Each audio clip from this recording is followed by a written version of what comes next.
Chapter number 1 exercise 1.1 से पहले हमने डिस्कस जो हमने करना है, identify each of the following as a. हमने दो चीजें देखनी है इसके अंदर, रैशनल और इरेशनल नंबर्स क्या होते हैं। ठीक है, हम रैशनल और इरेशनल नंबर्स के बारे में जो है वो यहाँ डिस्कस करेंगे। पहले यहाँ हमारे पास एक नंबर होता है कॉम्प्लेक्स नंबर। बेसिकली यहाँ हमारे पास रियल नंबर्स में आते हैं, है नंबर हमारा रैशनल। दूसरा हमारा नंबर होता है इरेशनल। ठीक है जी, हमने सबसे पहले इनको कैटेगराइज करना। अगर हम रैशनल और इरेशनल नंबर्स की कैटेगरी को अच्छी से अंडरस्टैंड कर लेंगे तो हम इसको सेपरेट कर सकते हैं। जैसे आपको पता है कि हमारी एक्सरसाइज 1.1 में जो है वो नंबर्स दिए गए, और मैं आपको बता दूं ये दोनों नंबर्स जो होते हैं बेसिकली, ठीक है, ये रियल नंबर्स होते हैं। Rational and irrational numbers basically real numbers होते हैं, और इन रियल नंबर्स में रैशनल नंबर में दो केस पाए जाते हैं। केस नंबर 1, एक तो ये होता है कि इसमें ये टर्मिनेटिंग होते हैं। ठीक है जी, नंबर 1 ये होता है टर्मिनेटिंग, यानी इसका मतलब क्या होता है टर्मिनेटिंग का, ये डेसिमल जो इनके नंबर्स होते हैं ना, इशारिये के बाद वाले नंबर्स, ये एंड हो जाते हैं। जैसे अगर कोई नंबर है 0.123 तक ये रुक जाते हैं, तो आगे कंटिन्यू नहीं होते। इसका मतलब होता है ये टर्मिनेट हो जाते हैं। ठीक है, इन्हें टर्मिनेशन नंबर या टर्मिनेट नंबर भी कहते हैं। ठीक है, टर्मिनेटिंग डेसिमल नंबर। दूसरा केस इसमें ये होता है, अगर ये टर्मिनेटिंग नहीं, मतलब अगर टर्मिनेट के अलावा अगर ये नॉन टर्मिनेटिंग हो जाए। ठीक है जी, टर्मिनेटिंग तो है ही है। एक सेकेंड रुकिएगा, मैं आपको थोड़ी सी एक्सप्लेनेशन देना चाह रहा हूँ ताकि आप इसको इजीली जो है वो एक्सप्लेन कर सके, समझ सके, अंडरस्टैंड कर। एक तो ये नॉन टर्मिनेटिंग होंगे, इसके साथ साथ ये आपके जो है ना रैकिंग भी होंगे। रैकिंग नंबर वो नंबर होते हैं जो डेसिमल के बाद बार बार रिपीट। ठीक है जी, पूरी की गई है कि स्पेलिंग्स ठीक, बाकी आप देख लीजिएगा। नंबर 1 होता है रैशनल में टर्मिनेटिंग पाए जाते हैं। नंबर 2 होता है इसमें नॉन टर्मिनेटिंग केस में अगर आ जाए तो साथ साथ ये रैकरिंग होते हैं। ये कंडीशन है। जबकि आपका जो इरेशनल नंबर होता है उसमें एक केस पाया जाता है, और वो ये होता है केस, ये आपका नॉन टर्मिनेटिंग होते हैं। ठीक है जी, नॉन टर्मिनेटिंग के साथ साथ ये रैकरिंग नहीं होंगे, ये नॉन रैकरिंग भी हो जाएंगे। ठीक है जी, दो केस आ जाएंगे नॉन रैकरिंग। अब आपको इसकी थोड़ी सी जो है वो एग्जांपल्स भी बता देता हूँ। मिसाल के तौर पर जो मैंने जैसे आपको टर्मिनेटिंग नंबर का बताया है, ठीक है जी, तो टर्मिनेटिंग नंबर में आप ये इस तरह एग्जांपल ले सकते हैं। लाइक के अगर आप टर्मिनेटिंग नंबर में देख रहे हैं, अगर आपके पास फ्रैक्शन है 1/4, ठीक है जी, अगर आप कैलकुलेटर पे सोल्व करते हैं तो इसका आंसर मिलता है 0.25। ठीक है, अगर मैं आपको कैलकुलेट करके दिखा देता हूँ, आपके सामने कैलकुलेटर है, आप यहाँ पे देख सकते हैं। हम यहाँ पर अगर 1/4 इस फ्रैक्शन को, सॉरी एक मिनट, 1/4 करते हैं फ्रैक्शन, तो आपको जो है ना ये 0.25 में आंसर मिल जाता है। इसका मतलब क्या होता है, इसका पूरा पूरा आंसर आ जाता है डेसिमल में, और ये मजीद आगे कंटिन्यू नहीं होते, लिहाजा ये हो जाते हैं हमारे टर्मिनेटिंग नंबर। दूसरी बात ये आती है कि अगर वो टर्मिनेट ना हो रहे हो, ठीक है ना, नॉट टर्मिनेटिंग हो, मतलब उसका आंसर पूरा पूरा नहीं आता, लेकिन उसमें केस आ जाता है रैकरिंग। इसका क्या मतलब होता है कि अगर आप यहाँ पे, मैं बताता हूँ, जैसे आप यहाँ पर जो है ना एक आंसर देखते हैं 0.3333 कंटिन्यूसली, अगर इस तरह का नंबर आ जाए, ठीक है, इसको हम इस तरह लिखते हैं कि 0.3 के ऊपर एक कोई बार है। अगर हम इस तरह का कोई आंसर देखते हैं, मैं लाइक में देखा कि 1/3 करते हैं, मैं दोबारा से कैलकुलेटर आपके सामने शो करता हूँ। अगर हम फ्रैक्शन में देखते हैं, अगर मैं 1/3 कर देता हूँ, है ना, एक 1 को क्या हो जाता है, 1/3 करते हैं तो ये हमारे पास इस तरह कुछ आ जाता है नंबर।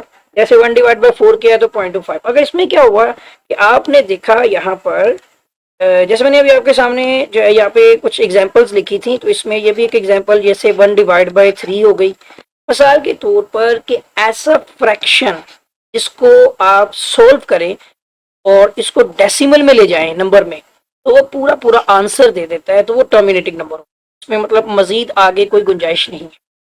लेकिन अगर वो आगे गुंजाइश बना रहा है, मतलब कि वो पूरा पूरा आंसर नहीं दे रहा, मजीद आगे जो है वो उसका आंसर आता जा रहा है, मगर डिफरेंस उसमें सिर्फ इतना आता है कि उसके आगे आने वाले नंबर्स जो होते हैं वो एक जैसे हैं, यानी सेम रिपीटेशन के ऊपर चल रहे होते हैं। जैसे ये भी हो सकता है कि ये 0.33, अगर आप इसके अलावा कोई एग्जांपल देखते हैं, जैसे आपके पास आ जाता है 1.232323 का क्या मतलब हुआ कि इसमें 232323 जो है ये रिपीट होता जा रहा है, लिहाजा इसको भी आप नॉन टर्मिनेटिंग के अंदर रहते हुए, ये टर्मिनेट नहीं हुआ, दूसरे नंबर पे ये 700 चलता रहेगा और साथ ये रैकरिंग कहलाएगा। मैं आपको बताना ये चाह रहा था रैकरिंग के बारे में। रैकरिंग का मतलब होता है बार बार आना, ठीक है, रिपीट हो बार बार आना, और टर्मिनेटिंग का मतलब होता है यहीं पर रुक जाना। नॉन टर्मिनेट में ये रुका नहीं और रैकरिंग हुआ क्योंकि ये बार बार एक ही डिजिट को दोहरा रहा है, एक को, दो को या तीन को। इसमें भी एक कंडीशन है, जरूरी नहीं है कि ये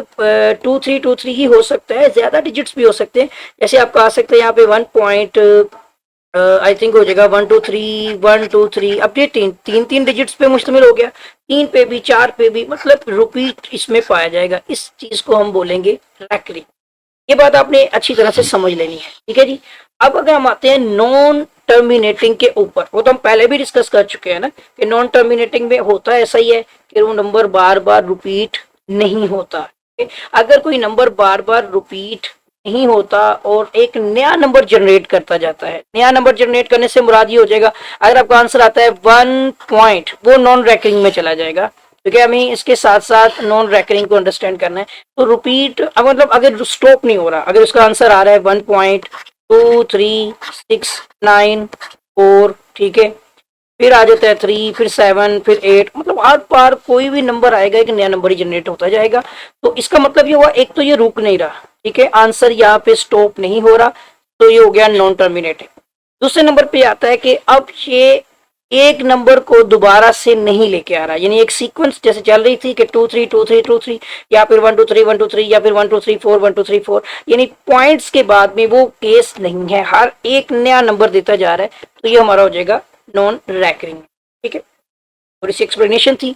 अब हम आ जाते हैं अपने क्वेश्चन नंबर 1 की तरफ, दोबारा से वापस लौटते हैं। हमने आइडेंटिफाई करना है each of the following rational numbers को। सबसे पहले रैशनल और इरेशनल नंबर जो मैं आपको पहले बता चुका हूँ, हमें यहाँ पे दो चीजें देखनी थी, टर्मिनेटिंग देखना था, नॉन टर्मिनेटिंग देखना, ठीक है। इसी कंडीशन के ऊपर हम अपने क्वेश्चंस को भी लाकर फिट करके देख सकते हैं। हमारा पहला क्वेश्चन है 2.353535। जैसे कि मैंने आपको बताया था, सबसे पहले आपने अगर जब भी क्वेश्चन सोल्व करना होता है तो सबसे पहला स्टेप होता है आपने इसको जो है ना मार्कर के साथ क्वेश्चन लिखना है, और साथ आपने बाद में क्वेश्चन को इक्वल करके 2 पॉइंट, या जैसे क्वेश्चन लिख रहा हूँ इस तरह से आपने लिखना है, ठीक है जी। तो ये बात कोशिश कर रहा हूँ ठीक लिखा है। अभी आपको पता है टच का इशू होता है। अच्छा, यहाँ पे आपने देखा कि पॉइंट्स के बाद, क्योंकि डेसिमल नंबर के हवाले से डिस्कस हो रहा है, तो 2 पॉइंट के बाद आप देखेंगे 353535, यहाँ पे 35 रिपीट हुआ 1 टाइम, 2 टाइम, 3 टाइम, ये सो ऑन भी चलता रहेगा। इसका मतलब ये हुआ कि हमारा ये नंबर जो है वो रैशनल नंबर है। जैसे मैंने आपको बताया कि नंबर 1, इसके अंदर जो दो चीजें हैं, नंबर एक चीज तो ये है कि ये नॉन टर्मिनेटिंग है, ये रुका नहीं है ना, ये आपका चलता जा रहा है 353535। और नंबर 2 ये आपका आ जाएगा रैकरिंग नंबर के पॉइंट्स के बाद वाले डिजिट्स जो हैं वो रिपीट हो रहे हैं। सो हम इसको सिंपल वर्डिंग में क्या लिखेंगे, it's an a rational number. इसका आंसर क्या होगा, रैशनल नंबर। आई थिंक के आपको इसकी जो है वो कंडीशन समझ लग गई होगी कि नंबर 1 ये एक आपका जो है वो यहाँ पे केस के मुताबिक नॉन टर्मिनेटिंग है, और नंबर 2 ये आपका रैकरिंग नंबर है। नॉन रैकरिंग तब होगा अगर 3535 की बजाय यहाँ पे 356 फिर 7 फिर कुछ और नंबर बन जाए, ठीक है। अच्छा जी, अब आई थिंक के फर्स्ट क्वेश्चन आपको अंडरस्टैंड हो गया। इस सेकंड पार्ट की तरफ चलते हैं। आपका क्वेश्चन है इस तरह से लिखा हुआ है, जो बेसिकली लिखा हुआ है 0.6 के ऊपर ना एक बार है। बार का क्या मतलब होता है, इस बार का मतलब होता है कि ये नंबर रिपीट होता जा रहा है, मोस्ट रिपीटेड नंबर, जो पॉइंट्स के बाद ये नंबर रिपीट होता जा रहा है। जैसे हमारे फर्स्ट पार्ट में 53535 रिपीट होता जा रहा था, इसमें 6 जो है वो मोस्टली रिपीट होता है। अब ये केस को आप देखेंगे 0.666, जैसे ये 0.333, जैसे 0.123 ठीक है ना, 1 2 इनके 2 3 2 3, इसका मतलब हुआ कि 0.6666। ये एक चीज में हम देखेंगे कि ये नॉन टर्मिनेटिंग है, क्योंकि ये भी रिपीट होता जा रहा है। दूसरे नंबर पे आप देखेंगे ये रैकरिंग नंबर है, यानी ये तादाद ये बार बार आ रहा है, ठीक है ना, बार बार आ रहा है, इसका मतलब है कि ये हमारा नंबर भी है जी रैशनल नंबर है। नंबर वन ये हमारा जो है वो नॉन टर्मिनेटिंग है, नंबर टू ये हमारा जो है वो रैकरिंग नंबर है। ठीक हो गया, दो केस की बिना पर हमने देखा कि ये दोनों रैशनल नंबर्स हो गया। अब हम आते हैं part number three. Part three आपको यहाँ पे क्वेश्चन लिखा हुआ है 2.2360, ठीक है जी 67। केस में जाने से पहले आपको मैं ये चाहता हूँ क्वेश्चन को अच्छी तरह से देखें और मुझे बताएं कि यहाँ पर डेसिमल इशारिये के बाद जो है 2 आ रहा है, 3 आ रहा है, 6067, ये भी नंबर सोन आगे बढ़ेगा, ठीक है, आगे मजीद नंबर्स होंगे। अगर मैं ये जानना चाह रहा हूँ आपसे कि आप बताएं क्या इसमें कोई ऐसा नंबर है जो दोबारा वापस आया, क्योंकि केस के मुताबिक ये हमारा जो है ना क्वेश्चन यहाँ पर आप देखें तो नॉन टर्मिनेटिंग में है, क्योंकि इसमें ये रुका नहीं है, ये चलता जाएगा आगे, ठीक है। नंबर वन तो ये हो गया नॉन टर्मिनेटिंग। नंबर टू ये आपका आ जाएगा नॉन रैकरिंग नंबर। यहाँ पे देख सकते हैं आप नॉन रैकरिंग नंबर है, क्योंकि यहाँ पे 236067 ये दोबारा नहीं आएगा, ये अलग नंबर बनाता जाएगा, तो ये हमारा हो जाएगा यहाँ पे इर्रेशनल, ठीक है जी। अगर कोई आपको इश्यू लगता है तो आप कमेंट सेक्शन में मुझे बता दीजिएगा, इंशाल्लाह उसको भी सोल्व कर। इरेशनल क्यों है फिर से बता दूं आपको, यहाँ पर नंबर वन जैसे आप ये देख रहे हैं कि इसके बाद के नंबर ही चेंज हो गए हैं, तो हमारे यहाँ पे जो नंबर्स हैं 236067, ठीक है, तो 2.236067 आप देख सकते हैं कि ये नंबर ही चेंज हो गए हैं आगे जाके, मतलब ये नंबर है और यही आगे कंटिन्यूसली चेंज होते जाएंगे, इसका मतलब हो गया ये हमारा इरेशनल नंबर है। ठीक हो गया, अब हम आ जाते हैं इस पे, ये इरेशनल नंबर भी समझ लगी, क्योंकि नंबर वन ये आपका जो है वो यहाँ पे इसके मुताबिक नॉन टर्मिनेटिंग है, नंबर टू ये आपका नॉन रैकरिंग नंबर हो गया जी। अब आते हैं स्क्वायर रूट 7 पार्ट नंबर 4 के ऊपर। सबसे पहले पार्ट नंबर 4 आपने सोल्व कैसे करना, स्क्वायर रूट में आपने लिख देना है 7, इसमें कैलकुलेटर का इस्तेमाल भी हम कर सकते हैं, ठीक है जी, लेकिन इसके अलावा आप इसको मैनुअली भी सोल्व कर सकते हैं। हमें यहाँ पे 7 का जो है वो स्क्वायर रूट लेना है, अगर मैनुअली स्क्वायर रूट लिया जाए तो आप सेम डिजिट पे इसको सोल्व आउट करते हो, है ना, मैं डालता है यहाँ पे, तो 7 का यहाँ पे सेम आप डिजिट आप देखेंगे तो ये हो जाएगा आपका 2 to the 4, क्योंकि 3 to the 9 ज्यादा डिजिट हो, 2 to the 4 पे आप इसको रखेंगे तो इस तरह से आ जाएगा आपका 7 का स्क्वायर रूट में 2 to the 4, और बाकी आपके पास आ जाएगा 3, तो कैरी आ जाएगा 0, 2 और 2 आपका यहाँ पे हो जाएगा, इसे अभी स्क्वायर रूट चलता, 2 और 2 आपका हो जाएगा यहाँ पे 4, ठीक है जी।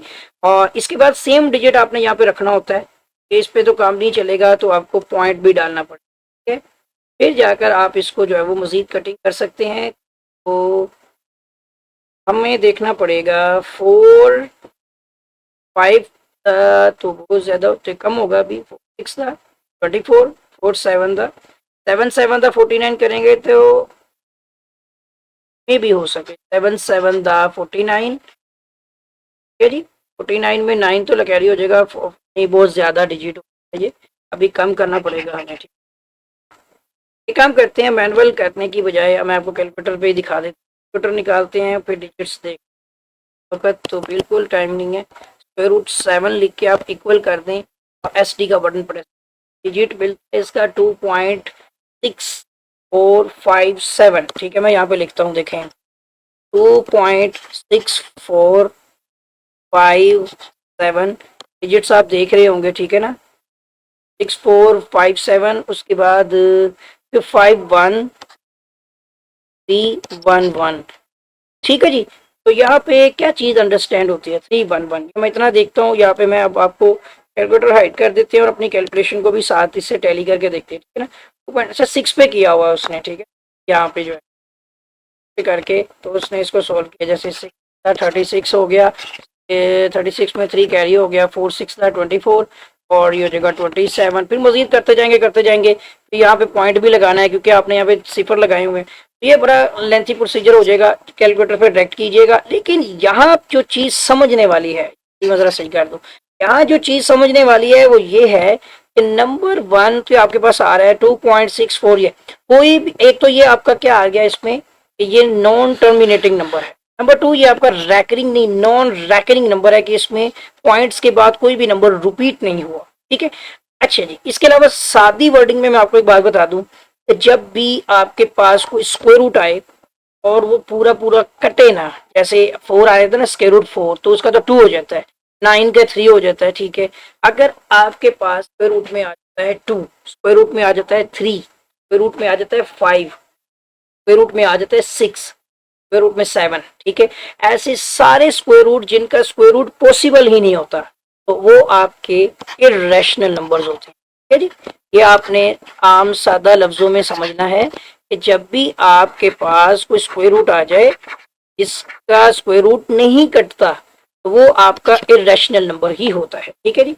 तो ये रफ वर्क है, इसको अगर आप करना चाहें नहीं ना करें कोई ज़रूरत भी नहीं, क्योंकि मैंने जैसे आपको बताया कैलकुलेटर पे करें, कैलकुलेटर से आप इजीली सोल्व कर सकते हैं। कैलकुलेटर तो आपका पेपर में अलाउ होता है, ठीक है। आगे चलते हैं जी। मजीद आपके पास यहाँ पर ई की वैल्यू, एवलर फॉर्मूला, आपकी टेक्स्ट बुक में भी आपको ये एवलर फॉर्मूला मिल जाएगा, आई थिंक पेज नंबर 4 है जी। और वहां पर आपको जो है ना वैल्यू लिखी हुई मिल जाएगी, पाई की भी मिल जाएगी, इसकी भी मिल जाएगी।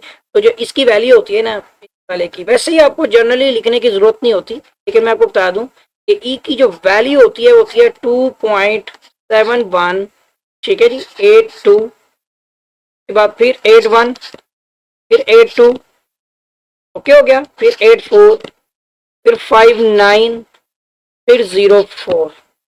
काफी बड़ी वैल्यू है, याद कर सकें तो ठीक है। लेकिन क्या यहाँ कोई रिपीटिशन है? अब लग रहा था कि 82, 81, 82, फिर लेकिन आगे 84, फिर 59, फिर ये 04 हो गया। इसका मतलब हो गया ये नंबर आपका दो केस के मुताबिक ना ही ये मतलब कि आपका टर्मिनेटिंग है, यानी नॉन टर्मिनेटिंग में तो जा ही रहा है, और नॉन रैकरिंग भी हो गया है, रिपीट कुछ भी नहीं हुआ, तो ये हमारा नंबर हो जाएगा इर्रेशनल। दो केस आपको समझने हैं, एक आपको रैकरिंग में फिलहाल यहाँ पर हमारा सारा केस का हल हो जाता है, क्योंकि टर्मिनेटिंग का तो पहले ही पता चल रहा है कि ये टर्मिनेट तो हो ही नहीं रहा, क्योंकि नंबर ही बहुत बड़ा है। ये भी यहाँ तक के खत्म नहीं हुआ होगा, ये आगे चलता रहेगा, ये अभी नंबर बहुत ही बड़ा है, चलता रहेगा इसी तरह। जो है ना ये नंबर्स भी चलते रहते हैं, रुकते नहीं है, ठीक है। यानी इनका प्रॉपरली कोई टर्मिनेटिंग पॉइंट होता ही नहीं है। इसी तरह यहाँ पर हमारे पास पाई की वैल्यू है, वो भी आपको अगर आप कैलकुलेटर पे भी करके देखना चाहें ना, तो आपको पाई की वैल्यू मिल सकती है। यहाँ पर जस्ट कैलकुलेटर पे जाएं, वहाँ पे लिखें शिफ्ट का बटन प्रेस करते हुए ना सबसे नीचे एक्स जो है वो अपना मल्टीप्लाई इंटू 10 की पावर एक्स होती है ना, वहाँ पे आपने उस पाई पे क्लिक करके इक्वल कर देना है। उसके बाद आपने एस डी का बटन प्रेस करना है, ये वैल्यू आपको मिल जाएगी जो आपकी टेक्स्ट बुक में भी लिखी हुई होगी। अगर टेक्स्ट बुक में आपको और ज्यादा बड़ी वैल्यू मिल जाएगी, क्योंकि यहाँ पर कुछ डेसिमल तक आपको वैल्यू प्रिसाइज की गई होती है, ठीक है ना। तो मतलब उसको रॉन्ग फिगर कर देते हैं ना। अगर आपकी जो वैल्यू एक्चुअली बुक के मुताबिक होती है 3.1415, फिर होती है 92, ठीक है, फिर होती है 6535 समथिंग, कुछ भी आगे डिजिट आगे पीछे हो जाए देख लीजिएगा। बाकी होता है 89, ठीक है, 793 समथिंग, और सो ऑन चलती है, ये नंबर रुकता नहीं है। अभी आगे मजीद सोल्व करते जाएंगे तो नया नंबर बनता रहेगा बनता रहेगा। नंबर 1 हो गया नोट अ टर्मिनेट पॉइंट, नंबर 2 ये आपका नोट रैकरिंग, का मतलब हो गया कि ये नंबर भी हो जाएगा इर्रेशनल, ठीक है जी। अभी तक तो इर्रेशनल नंबर्स ही चलते जा रहे हैं, तो आपने जस्ट इसकी स्टेटमेंट इस तरह ही लिखनी है, क्योंकि हमने आइडेंटिफाई करना है, जस्ट मैं और कोई काम नहीं करना है, हमें जस्ट आइडेंटिफाई करना है इनमें से कौन से रैशनल कौन से इर्रेशनल है। यहाँ पर आप देख सकते हैं जैसे कि आ गया 5 हो गया, और प्लस आपके पास है स्क्वायर रूट में 11। पहली बात यहाँ पर 5 तो आपके पास चले, लेकिन 5 का भी स्क्वायर रूट पॉसिबल नहीं होगा, लिहाजा ये रहना तो इर्रेशनल ही है। 5 का स्क्वायर रूट है तब भी आपका जो है इरेशनल रहना है, और 11 का स्क्वायर रूट भी तब भी आपका जो इरेशनल ही रहना है, क्योंकि 11 का स्क्वायर रूट नहीं होता, ठीक है। तो ये आपका इरेशनल नंबर है। जैसे ये वाला क्वेश्चन आपने समझा है कि ये इरेशनल नंबर है, अगर आप कैलकुलेटर पे भी सोल्व करेंगे तब भी आपको एक इरेशनल वैल्यू ही मिलनी है। आपको बता देता हूँ कैलकुलेटर पे लाजमी इसको सोल्व करने की कोशिश करें। यहाँ पे कैलकुलेटर पे आ जाएं, यहाँ पर आप लिखें 5 प्लस स्क्वायर रूट 11। आप देखेंगे आपको एक ऐसा नंबर मिलेगा जैसे 8.3166, फिर 24, फिर 79, फिर मतलब ये आगे मजीद बढ़ेगा नंबर। इसका मतलब होगा कि इसका कोई डेड एंड नहीं है, लिहाजा ये हमारा इरेशनल नंबर, ठीक है। अब इसके बाद आ जाते हैं हम पार्ट नंबर 8 के ऊपर। यहाँ भी आपके पास देखें स्क्वायर रूट 3, ये हमारे पास स्क्वायर रूट नहीं कटता। इसी तरह स्क्वायर रूट 13 इसका स्क्वायर रूट भी नहीं कटता। तो सिंपल चीज है, अगर आपको ज्यादा इसमें नहीं माइंड लगाना, मतलब कुछ भी ना देखें, सिंपली आप समझ सकते हैं कि ये भी एक इर्रेशनल नंबर ही है। ठीक है, कि इसका स्क्वायर रूट नहीं सोल्व हो सकता, लिहाजा ये भी इर्रेशनल नंबर है। सोल्व करना चाहें कैलकुलेटर पे तो आप बेशक कर सकते हैं, यहाँ पे आ जाएं, यहाँ पे आप लिख के देखें स्क्वायर रूट 3 लिखें। ठीक है, आगे फिर कर्सर से अगला बटन प्रेस करके यहाँ पे आपने प्लस डालना है, तब बाहर निकल आएंगे। ठीक है, इस स्क्वायर रूट आपने 13 लिख के इक्वल कर देना है। आप ये देख सकते हैं यही फॉर्म है ना, उसे थोड़ी सी अरेंज कर दी है और उसके बाद एसटी का बटन प्रेस करें, आप देखेंगे 5.3356020830 मतलब नया ही नंबर बनता जाएगा। तो प्रूव हो जाएगा कि ये भी एक इर्रेशनल नंबर है, क्योंकि इसमें नॉन टर्मिनेटिंग है और साथ साथ ये हमारा नॉन रैकिंग भी है। ठीक है, नॉन रैकिंग, दो चीजें हमारी क्लियर हो गई। पार्ट नंबर 9 के ऊपर हम आ रहे हैं। 9 वाला पार्ट आप देख सकते हैं यहाँ पर है 15 डिवाइड बाय 4। आप चाहे तो इस पहले 15 डिवाइड बाय 4 को सोल्व आउट करके देखें। क्या करते हैं, पहले क्वेश्चन लिखते हैं 15 डिवाइड बाय 4। आप 15 को अंदर रखें, 4 पे डिवाइड करेंगे, क्योंकि इस तरह से होता है, न्यूमरेटर अंदर रख के डिनोमिनेटर पे डिवाइड करते हैं। 4 4 द 16 तो बहुत ज्यादा हो जाएगा। ठीक है, तो 4 4 द 16 बोला तो 4 3 दा हो जाएगा हमारा 12। ठीक है, बाकी आ जाएगा 3, इधर 0 लगाएंगे तो पॉइंट लग जाएगा। उसके बाद आ जाएगा 4 5 द 20 होता है, 4 6 द 24। ठीक है, और 4 7 द 28। तो ये हमारा आ जाएगा यहाँ पे 2 और 0 लग जाएगा, 4 5 द 20 आ जाएगा। आपने देखा यहाँ पे ये पूरा कट गया। यहाँ पे क्या वैल्यू आती है, ये बनता है 3.75। अब ये क्वेश्चन है कि जिसमें हमारा टर्मिनेटिंग पॉइंट आ चुका है, तो यहाँ पे आपको पता है केस नंबर 1 ही क्लियर हो जाता है कि अगर टर्मिनेटिंग आ जाए आंसर, जैसे 1 डिवाइड बाय 4 के 0.25 आ गया, इसी तरह से हमने इसको सोल्व किया। अब मैं आपको ये बता देता हूं कि इसको सोल्व करने के लिए जरूरी नहीं है कि आप, एक सेकंड रुकिएगा, जरूरी नहीं है कि आपको ये सोल्व करना है ये खुद से, आप कैलकुलेटर का इस्तेमाल भी कर सकते हैं। हम यहाँ पे कैलकुलेटर पे आ जाते हैं, हम यहाँ पे डायरेक्ट लिखते हैं। आप देखें अगर उसका मतलब कंप्लीट आंसर आ जाता है, जैसे 15 डिवाइड बाय 4 किया तो आंसर आ जाएगा यहाँ पे 3.75। इट मीन कि यहाँ पे हमारा जो है टर्मिनेटिंग आ चुका है, पॉइंट्स के बाद के डिजिट्स यहाँ पर अब मजीद कंटिन्यू नहीं होंगे, क्लोज हो गए हैं, यहीं पे रुक गए हैं, टर्मिनेट हो चुके हैं। तो हम ये कह सकते हैं कि ये एक रैशनल नंबर है। ठीक है जी, हमारा ये केस कंप्लीट हो गया है, ये बन गया हमारा इट्स एन रैशनल नंबर, ये रैशनल प्रूव हो गया। अब हमारे पास रह जाएगा इसका लास्ट पार्ट। क्वेश्चन नंबर 1 कोशिश पूरी कर रहे हैं कि मैं आपको जो है वो इसकी एक्सप्लेनेशन अच्छी तरह से दे सकूं। अगर आप लोगों को क्वेश्चन समझ आ रहे हैं तो काइंडली अप्रिशिएट कीजिएगा और वीडियो को लाइक जरूर कीजिएगा। अब आ जाते हैं इसमें ना पार्ट नंबर 10 को डिस्कस। ठीक है जी, पार्ट नंबर 10 में आपने देखा कि सबसे पहले तो ये फॉर्म इस तरह से लिखी हुई है कि 2 माइनस स्क्वायर रूट 2। ठीक है, और दूसरी तरफ हमारे पास है 2 प्लस स्क्वायर रूट 2। यहाँ एक चीज समझ आती है कि इसमें फॉर्मूला है a minus P into A plus P का, क्योंकि हम जानते हैं कि a minus P multiply by A plus B जो होता है। ठीक है, तो ये हमारे पास आ जाता है a minus P into A plus B, A square minus B square को इक्वल हो जाता है। ठीक है, इसी फॉर्मूले का इस्तेमाल करते हुए हम यहाँ पे लिखते हैं a स्क्वायर माइनस और स्क्वायर रूट 2 बी होएगा ना, बी हो जाएगा स्क्वायर रूट 2। तो आपने यहाँ पे एक सेकंड रुकेगा, इसको जरा थोड़ा सा क्लियर कर लेते हैं, इसका स्क्वायर ले लेंगे। हो गया, इस तरह से ये स्क्वायर रूट से कट जाएगा और यहाँ पे 2 टू द 4 हो जाएगा और माइनस ये 2 आ जाएगा। हमारे पास आंसर बनता है 4 माइनस 2 से 2। अब अगर हम चेक करना चाहें कि ये नंबर हमारा रैशनल है या इररेशनल, तो आपको पता है कि किसी भी नंबर को चेक करने के लिए उसका स्क्वायर रूट लिया जाना चाहिए।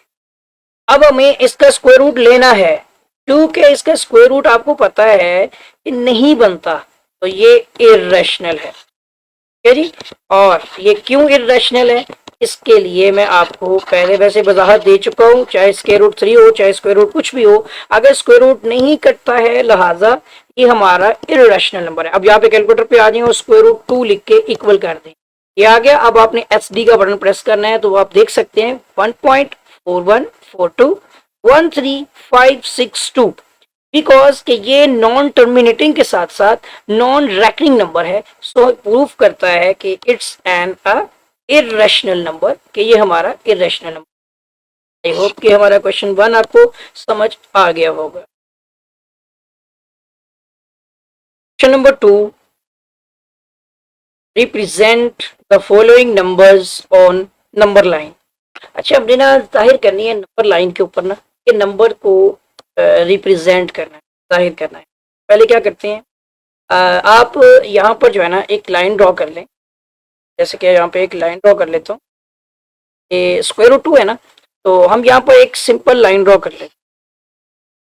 लाइन में ये पॉइंट होगा हमारा एक, बिल्कुल वस्त में रख लेते हैं, ये 0 कर लेते हैं।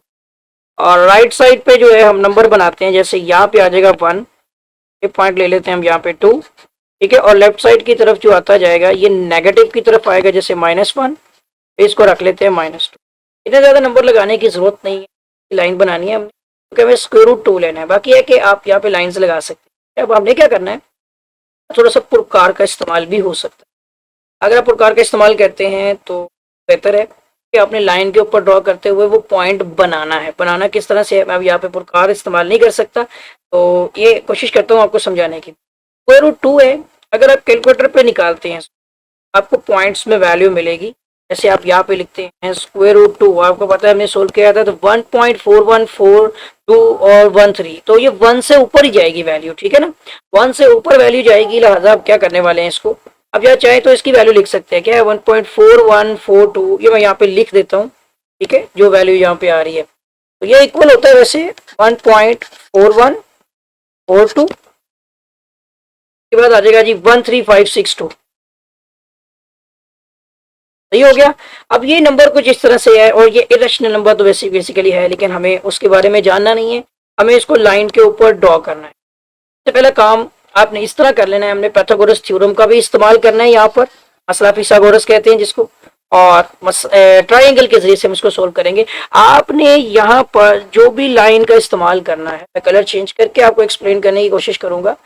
तो बाकी है कि आपने 0 से 1 की तरफ जाना है, 1 हो जाएगा 1, ठीक है। इसी तरह आपने बिल्कुल परपेंडिकुलर, आप चाहे तो यहाँ पे डी का इस्तेमाल करें और एक नंबर तक, 1 तक, जैसे ये 1 है यहां से लेके यहां तक, तो इतना ही आपने यहां से यहां तक का डिस्टेंस लेना है। चाहे तो आप यहाँ पे पुरकार रख के इन दोनों पॉइंट पे, और उतनी ही आप यहाँ पे एक कोस लगा लें, और ये उतनी ही आपने परपेंडिकुलरली लाइन जो है वो ड्रॉ करनी है, ठीक है। उसके बाद आपने इन दो नकात को भी मिला देना है, ठीक है जी, ये वाली लाइन को भी मिला देना है। अब आपको पता है ये परपेंडिकुलर है, ये आपके पास 1 है और बेस आपके पास 1 है, ये आपने मालूम करना है x हाइपोटेनस। तो मसला फिसागोरस की मदद से जब आप ये मालूम कर लेंगे पॉइंट, ठीक है, तो ये वाला पॉइंट भी मालूम करेंगे, आपको खुद ही पता चल जाएगा, ये वाले पॉइंट की वैल्यू होगी आपकी √2 हो जाएगी, ठीक है, खुद ब खुद। अब हम यहाँ पे चेक करके देखते हैं कि जो पाइथागोरस थ्योरम के मुताबिक आपका होता है हाइपोटेनस का स्क्वायर जी इक्वल टू परपेंडिकुलर का स्क्वायर, और प्लस आपका होता है बेस का स्क्वायर, क्योंकि बेस और परपेंडिकुलर दोनों हमने 1 कंसीडर किया हुआ, तो हाइपोटेनस x का स्क्वायर इक्वल टू बेस 1, तो परपेंडिकुलर 1 का स्क्वायर प्लस बेस भी हमारा 1 का स्क्वायर आ जाएगा, यानी x स्क्वायर इक्वल टू हमारा हो जाएगा यहाँ पे 2, 1 और 1 आप एक स्टेप और ले लें, यहाँ पे 1 का स्क्वायर 1 प्लस 1 2 हो गए, और x स्क्वायर इक्वल टू 2 आ गया। यूं आपका x equal to taking square root on both side, तो x आपका स्क्वायर रूट 2 आ गया। इसी चीज को हमने फाइंड आउट करना है। अब पुरकार लें और इस पॉइंट पे रखें, ठीक है। मैं एक और कलर का इस्तेमाल करते हुए आपको बताता हूँ, कलर्स देखिएगा कहाँ कहाँ पे हैं, एक इस पॉइंट पे और एक इस पॉइंट पे रखना है आपने, यानी ओ पे रखना है और इस पॉइंट पे रख लेना है। इसके बाद आपने पुरकार से कोस लगानी है, ये कोस कुछ इस पॉइंट पे इस तरह करके आएगी, यहाँ पे करके, ठीक है। मैं दोबारा से लगाता हूँ, कुछ थोड़ा से पॉइंट क्लियर हो जाए, ठीक है जी। ये जब आप पुरकार रख के इस पॉइंट से ऐसे कोस लगाएंगे तो ये डॉटेड में आप कोशिश करेंगे लगा दें, और इस पॉइंट पे अब ये जो हमारा रिप्रेजेंटेशन पॉइंट है ना, ये पॉइंट, इस नुक्ते को हम स्क्वायर रूट 2 का नाम देंगे, ठीक हो गया जी। तो ये हमारी सिंपल सी रिप्रेजेंटेशन होगी, किस तरह से हमने ये पॉइंट निकाला। बाकी ये कि एक सेकंड रुकेगा, ये पॉइंट बीच में से मिस हो गया है, वो ये कि ये हमारा 1 है, ये भी 1 है, लेकिन ये जो कोस लगी है ये इस पॉइंट के मुताबिक है जो कि हमें बताती है, क्योंकि ये आगे भी जा सकती है ना, इस कोस को आप मजीद ऊपर की तरफ भी ला सकते हैं। तो ये कोस इस पॉइंट से लगेगी और ये जिस पॉइंट पर भी लाइन पे जाके टच होगी वहां पर जो नुक्ता बनेगा वो आपका √2 होगा। ठीक हो गया। ये था हमारा लाइन के रिप्रेजेंटेशन में पॉइंट। पूरी कोशिश की आपको एक्सप्लेन करने की, पुरकार होती तो मैं आपको ज्यादा अच्छे अंदाज में इसमें एक्सप्लेन कर पाता, लेकिन आगे चलते हैं। नेक्स्ट हमें √3 के बारे में जो है वो अब समझना है, अंडरस्टैंड करना है। √3 को निकालने के लिए अगर आप √2 वाला मेथड रिपीट करें तो मे बी के आप उसके जरिए से भी, क्योंकि इसके भी 2 अल्टरनेट मेथड बन जाते हैं, के लिए भी सेम वही प्रोसीजर है कि आपने सबसे पहले एक लाइन ड्रॉ कर लेनी है। जैसे मैंने आपको बताया कि √2 का कोई हल नहीं है, कि वो आप देख सकते हैं कि रैशनल नंबर है, 1 पॉइंट समथिंग वैल्यू देगा, इस तरह इसने भी वैसी ही वैल्यू देनी है। लेकिन इसकी लाइन ड्रॉ करने के लिए हमें क्या प्रोसीजर फॉलो करना है, वो सेम प्रोसीजर है कि एक लाइन ड्रॉ कर लें, वो पॉइंट ले लें, ठीक है, यहाँ से ये पॉइंट आपका 1 और वही 2 पॉइंट, इस तरफ से आपका पॉइंट -1 और -2। ये कोई जरूरी नहीं है कि ये सारे पॉइंट लगाने हो, लेकिन आप कोशिश करें बना ड्रॉ करना। अच्छा, अब हमने क्या काम करना है, सबसे पहले हमें √2 वाला काम करना है। आपको पता है √2 की डायग्राम कितनी थी, जब √2 की डायग्राम तक बनाए तो वो आपका इस तरह से हो जाएगा। जैसे पिछला प्रोसेस बनाया था, मैं √2 की डायग्राम को रिपीट करने वाला हूँ, जो आपने अंडरस्टैंड की थी कि हम यहाँ से 0 से 1 तक गए थे, ठीक है ना। ये आपके लिए सिर्फ कलर थोड़ा सा कर रहा हूँ, और जितना ये पॉइंट है उतना ही पॉइंट आपने ये भी लिया था, क्योंकि ये भी 1 है और ये भी 1 है। इसके बाद हमने इनको मिला लिया था कुछ इस तरह से, ठीक है ना, बस ये कोशिश पूरी, ठीक है। तो ये हमारे पास √2 बन गया था। ये आपको पता है कि x निकाला था जो हमने पिछले स्टेप में पाइथागोरस थ्योरम की मदद से। अच्छा, अब अगला काम क्या होगा कि ये बेस कंसीडर करेंगे √2 को, ठीक है, और इससे नेक्स्ट हम एक वैल्यू बनाएंगे। पहले तो ये है कि ये जहाँ पे टच होती है जाके ये कोस ये जिसके लिए बनाई थी वो खत्म हो गई ना। अब आपने क्या करना है, इसको मजीद आगे कंटिन्यू करना है। के लिए मैं एक नया कलर लेता हूँ यहाँ पे, और अब आपने इसको बेस कंसीडर कर लेना है जो कि √2 है। यहां से आपने एक परपेंडिकुलर एक डी रख के, ठीक है, डी रख के जितनी, ये मतलब कि 1 तक आपने लाइन लेनी है, यानी इतनी लाइन जितनी नीचे है 1 तक, ठीक है। उसके बाद आपने इसको इस पॉइंट से मिला देना है, ठीक है जी। तो ये हमारा बन जाएगा परपेंडिकुलर, ये हमारी होगी बेस जो कि √2 है जो फाइंड की हुई थी। ये अब आपने फाइंड करना है x, सही है। अब यहाँ पाइथागोरस थ्योरम लगेगा, ये पॉइंट आपके पास आ रहा है, इस O पे रख के आपने इस पॉइंट पे रखना है और वही आपने कोस लगा लेनी है। तरीका वही है सारा, बस ये कोस जहां पे भी जाएगी यहाँ पे करके आप देखेंगे प्रकार से जब बनाएंगे ना, मैं कोशिश कर रहा हूँ O पे रख के इस पॉइंट ग्रीन वाले नुक्ते पे रखते हुए आपने ये पूरी कोस लगा लेनी है। ये जिस पॉइंट पे टच करेगा ये हमारा हो जाएगा √3, सॉरी। अब ये पॉइंट कैसे सोल्व करना है, इसके लिए पाइथागोरस थ्योरम में दोबारा से लगा लेता हूँ। ये भी तरीका है, एक और तरीका भी होता है, लेकिन पहले इस तरीके को समझ लेते हैं। इसके लिए आपने वही हाइपोटेनस का स्क्वायर इक्वल टू परपेंडिकुलर का स्क्वायर, ठीक है जी, और साथ प्लस में हमारा आ जाएगा बेस का स्क्वायर। ये तरीका, इसके मुताबिक अब आप देख सकते हैं कि हाइपोटेनस इसमें क्या है, ये मैं आपको यहाँ पे लिख भी देता हूँ। ये हाइपोटेनस है, ये परपेंडिकुलर है, और ये नीचे √2 जो है, सॉरी, वो बेस है।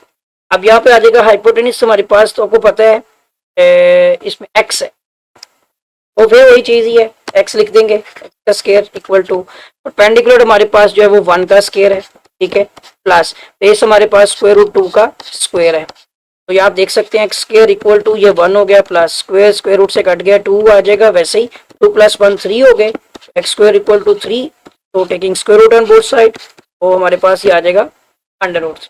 यही चीज हमने प्रूफ करनी थी, और वो पॉइंट हमने, ये पॉइंट जनरेट करने के लिए ये काम किया जाता है। ये तो सिर्फ चेक है, ये चेक पॉइंट होता है, बाकी एक डायग्राम इस तरह से बनती है, ठीक हो गया। अच्छा, दूसरा पॉइंट क्या होता है, दूसरा मेथड अल्टरनेट मेथड, वो भी आप अगर करना चाहें तो कर सकते हैं। और अगर हम इस मेथड को चेंज करते हैं, वही सेम लाइन ड्रॉ कर लें, ये पॉइंट ओरिजिन, वैसे आपके लिए ये पहला मेथड बेहतर है।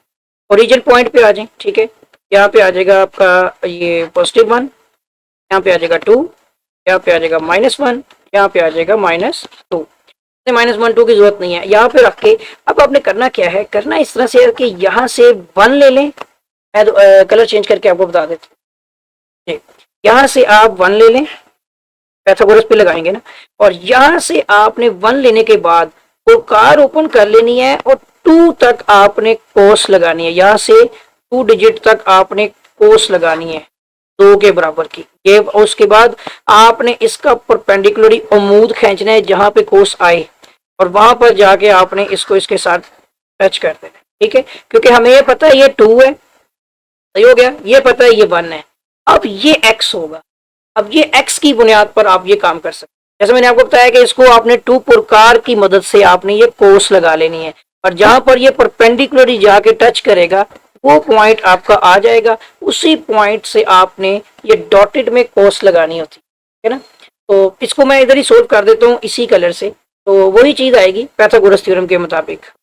ये आ जाएगी आपकी यहाँ पर, देखिए ना, अब ये हाइपोटेनिस है, ये परपेंडिकुलर है, नीचे बेस है, तो हाइपोटेनिस का स्केयर इक्वल टू परपेंडिकुलर का स्केयर प्लस बेस का स्केयर। अभी की आपकी बार आपके पास हाइपोटेनिस मौजूद है, वो 2 का स्केयर हो जाएगा इक्वल टू परपेंडिकुलर आपने मालूम करना है, बेस आपके पास 1 का स्केयर है, तो 2 टू द 4 हो जाएगा।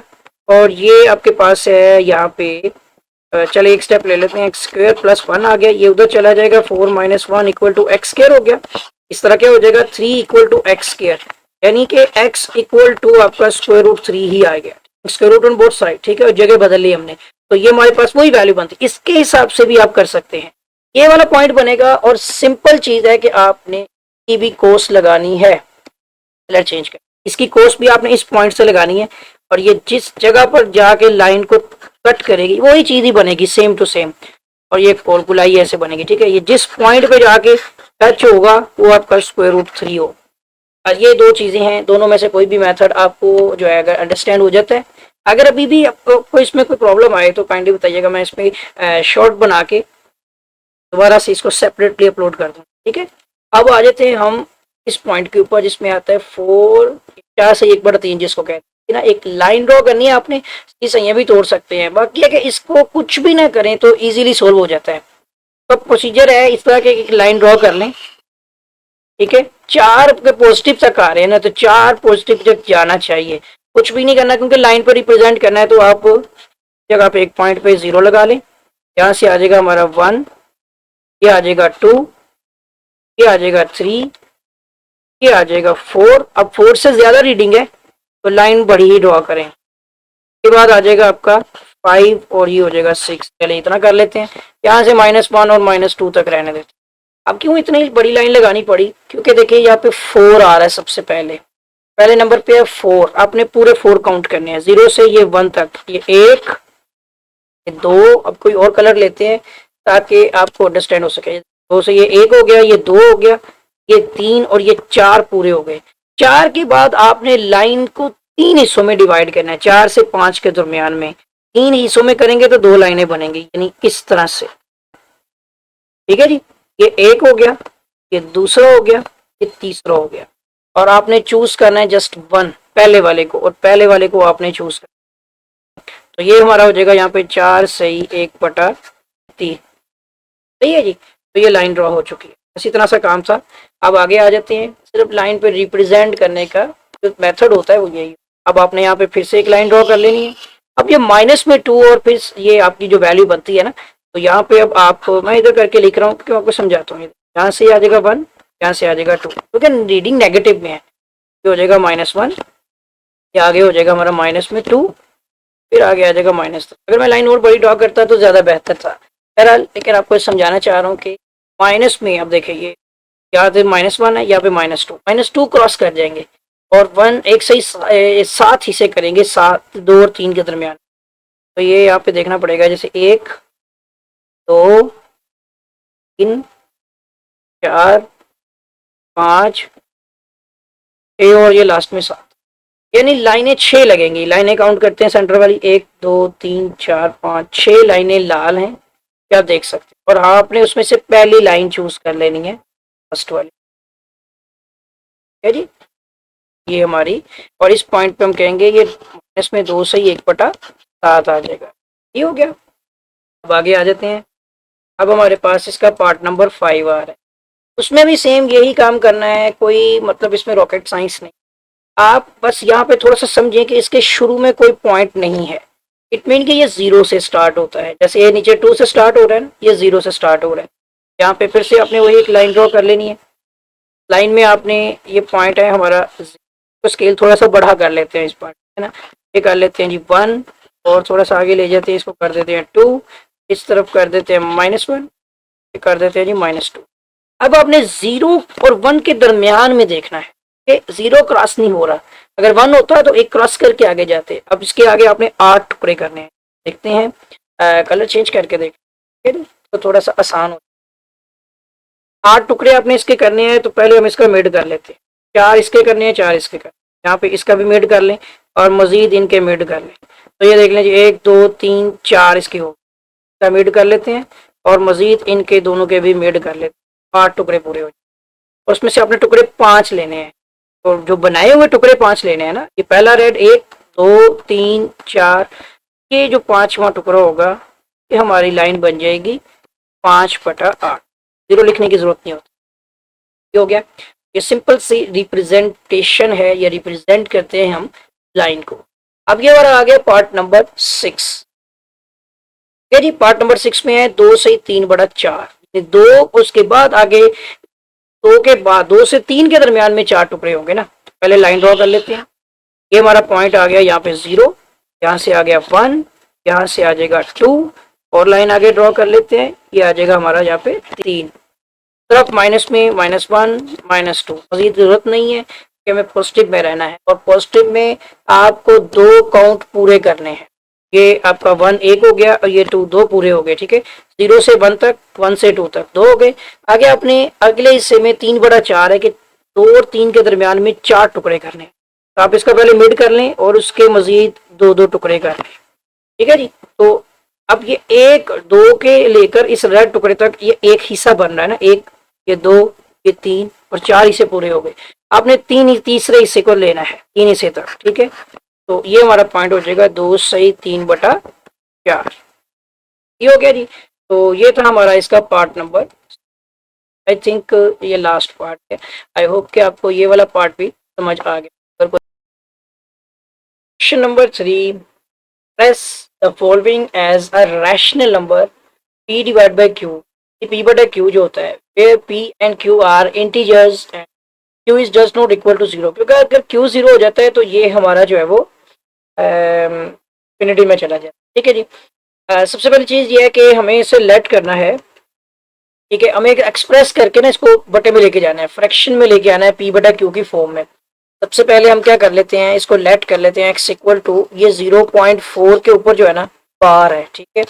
4 की बार का मतलब तो आप अंडरस्टैंड करते ही होंगे, जैसे हम प्रीवियस क्वेश्चन में इस बारे में डिस्कस कर चुके हैं कि 4 के ऊपर बार का मतलब होता है ये रिपीट हो रहा है, मोस्ट रिपीटेड जो हमारा डिजिट होता है यहाँ पे। जैसे ये 4 है और फिर कंटिन्यूसली ये 4 होता जाता है, रैंकिंग नंबर है और रैशनल नंबर है हमारा। अच्छा जी, यहाँ पर सबसे पहले तो मैं से मतलब ये सोन इस तरह हमने लेट कर लिया है, ठीक है जी। अब यहाँ पर मैं आपको एक बात बता दूं कि अगर तो पॉइंट के बाद मतलब यहाँ पर एक डिजिट हमें दिया गया है, वैसे तो बहुत सारे हैं, लेकिन अगर हमें पॉइंट के बाद एक रिपीटेशन में, ये भी बात याद रखिएगा कि अगर जैसे लाइक यहाँ पे 4 आ रहा है ना, मतलब मैं आपको थोड़ी सी एग्जांपल बता देता हूँ यहाँ पे कि अगर 0.4 के ऊपर बार है, इसका मतलब है कि आपको एक नंबर दिया गया है, आपने इसको मल्टीप्लाई बाय 10 करना है, ठीक है। Multiply by 10 on both side पे करेंगे क्योंकि लेट अगर एक्स किया हुआ होगा तो। और अगर 0.24 है या कोई दूसरा नंबर है जिसके ऊपर बार है, इसका मतलब यहाँ पे 2 डिजिट है तो इसको मल्टीप्लाई बाय 100 करेंगे। अगर 3 आ जाएगा तो 1000 से करेंगे और जितने नंबर आ जाएंगे उतने नंबर वाले 0 से हम इसको मल्टीप्लाई करेंगे, ठीक है जी। ये बात बस आपने ज़हन में रखनी है, रफ वर्क में सिर्फ आपको जस्ट इतना बताना था।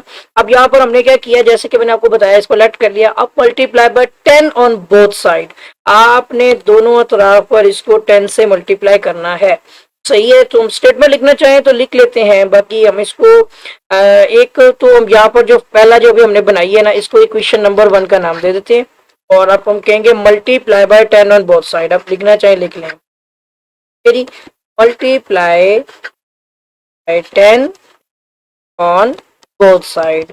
इन इक्वेशन नंबर 1 को हम जो है ना इसके दोनों तरफ पर 10 से मल्टीप्लाई करते हैं, तो यहाँ पे हो जाएगा 10 into X equal to 10 multiply by अगर आप 0.4444 सोन को अगर आप मल्टीप्लाई करते हैं, सो इस तरह क्या हो जाएगा कि ये एक पॉइंट यहाँ से शिफ्ट हो जाएगा और 4 के पास से आगे चला जाएगा। ठीक है जी, मल्टीप्लाई करने से एक पॉइंट आगे शिफ्ट हो जाता है। सो 10x इक्वल टू ये वाला समथिंग 4.444 समथिंग सोन ये आ जाएगा हमारा। या आप एक और 4 लगाना चाहें तो एक और 4 भी लगा सकते हैं, उससे इसे कोई फर्क नहीं पड़ने वाला। ठीक हो गया जी। तो ये हमारे पास आ गई वैल्यू और इसे हमने क्वेश्चन नंबर 2 का नाम दे दिया। ठीक है जी। अब इसके बाद अगला स्टेप आपने क्या करना है, क्वेश्चन 1 और 2 दोनों को आपने बैलेंस कर देना है। ठीक है, या सब्ट्रैक्ट करना है, तो आप लिखेंगे सब्ट्रैक्ट क्वेश्चन 2 1 एंड 2 या दो जैसे मर्जी लिखते हैं। अब यहाँ पे लिखते हैं जी सब्ट्रैक्ट, ठीक है, इक्वेशन 1 एंड 2। अब चाहिए तो पहले क्वेश्चन नंबर 2 को लिख लिए, बड़ी क्वेश्चन है उसमें से हम 1 को निकाल लेते हैं, नहीं तो नेगेटिव वैल्यू हो जाएगी, इससे कोई फायदा नहीं होगा, वैसे वो माइनस बाद में खत्म करना ही पड़ेगा। तो हम यहाँ पे करते हैं पहले क्वेश्चन नंबर जो है ना 2 लिख लेते हैं और जो हमारे पास ये आ गई कुछ इस तरह से। ठीक है जी, और इसमें से हमने क्वेश्चन नंबर 1 को जो है वो सब्ट्रैक्ट करना है, जो कि x इक्वल टू 0.4444 समथिंग सोन है। इस तरह से आप करते हैं तो माइनस करने से ये 10x में से एक 1 होता है ना इसके पास, तो ये हो जाएगा हमारा यहाँ पे 9x इक्वल टू यहाँ पे 0.0 यानी कि 0.444 माइनस हो जाएंगे, तो यहाँ पे जस्ट हमारे पास 4 बच जाएगा। इस तरह से अगर आपको x निकालना है सो यहाँ पर आपका जो है ना ये हो जाएगा यहाँ पे, यानी कि दो फॉर्म बनती है ना कि 9x इक्वल टू 4 है, तो x equal to 4 divide by 9 fractionally ये हमारे क्वेश्चन का आंसर बनता है। आई होप कि आपको समझ आ गया होगा। अगर पॉइंट के बाद एक बार है तो आपने उसको 10 से मल्टीप्लाई करना है और इसकी एक इक्वेशन बना लेनी है। पहले जस्ट इक्वल x कर लिया, उसके बाद आपने इसको 10 से मल्टीप्लाई करके और फिर दूसरी इक्वेशन भी बना लेनी है। दो इक्वेशंस बन गई। अब इन दोनों को आपने सब्ट्रैक्ट कर लेना है और इसके बाद आपके पास x की वैल्यू एवेल्युएट हो जाएगी। यहाँ तक आई थिंक कि आपको समझ आ गया होगा। अब हम चलते हैं इसके पार्ट नंबर 2 की तरफ।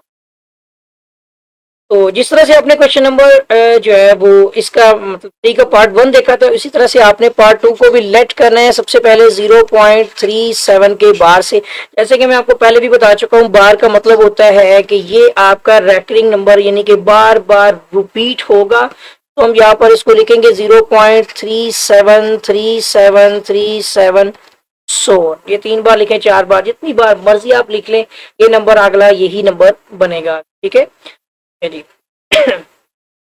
अब इसके बाद मैंने जैसे आपको बताया था कि इस तरह के क्वेश्चन में हमने 37 मतलब अब पॉइंट के बाद 2 डिजिट आ गए 37, आपने यहाँ पर इसको 100 से मल्टीप्लाई करना है। ठीक है, जैसे कि पॉइंट के ऊपर एक बार हो, एक बार एक हो ना पॉइंट के बाद एक बार, तो एक 10 से करना है आपने 10 से, अगर 2 बार हो तो हम 100 से करेंगे। ठीक है, सो यहाँ पर हम लिखेंगे मल्टीप्लाई बाय, यहाँ पर इसको आप क्वेश्चन नंबर 1 कह लें। ठीक है जी, इसकी सब्ट्रैक्शन का प्रोसेस भी वही सेम प्रोसीजर है और बहुत ही आसान सवाल है। कोशिश कीजिए खुद करने की कोशिश करें।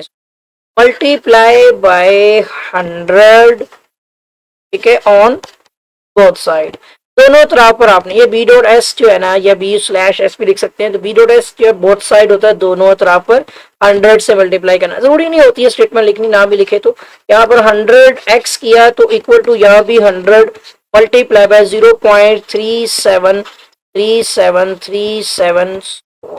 जैसा कि आपको पता है कि 2 है, यानी कि तो पॉइंट के बाद ये 2 डिजिट पीछे जाएगा और इस तरह से 100x इक्वल टू ये 37 पॉइंट आगे, फिर आपके पास वही 373737 तो ऑन इस तरह से चलता रहेगा।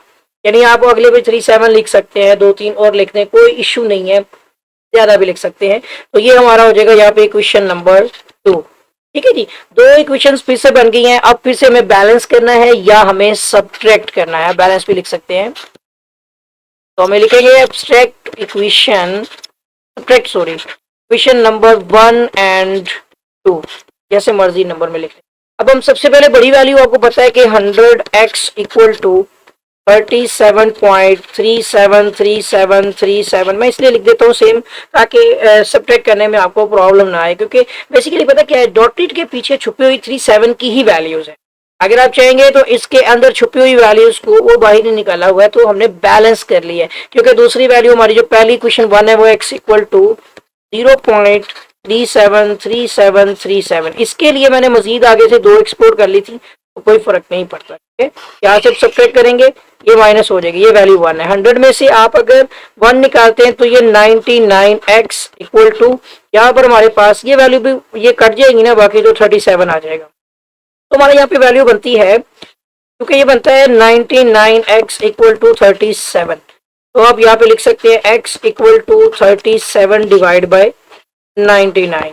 मे भी कि इसकी आगे मजीद कोई सोल्यूशन बनता हो, आई थिंक नहीं है, तो ये हमारे क्वेश्चन का आंसर है। आप अपनी टेक्स्ट बुक में इसका आंसर जरूर देखिए, क्वेश्चन हो तो आप कमेंट सेक्शन में लाजमी बताइएगा। अब इसी क्वेश्चन नंबर 3 का पार्ट नंबर 3 डिस्कस करेंगे। कुछ कोशिश कीजिएगा खुद भी करने की। बाकी है कि सबसे पहले जैसे आपको पता है लेट किया 0.21 के बार से, ओके हो गया। यहाँ भी पॉइंट के बाद बार में 2 डिजिट है, इससे मल्टीप्लाई करेंगे, उससे सोचिएगा 100 के साथ, ओके।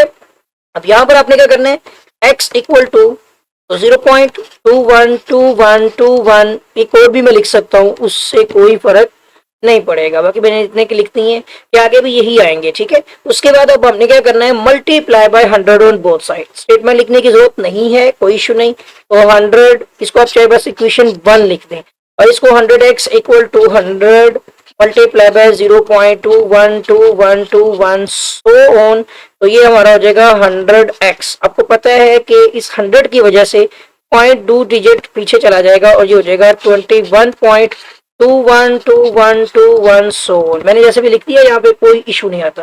ये क्वेश्चन नंबर 2 हो जाएगी।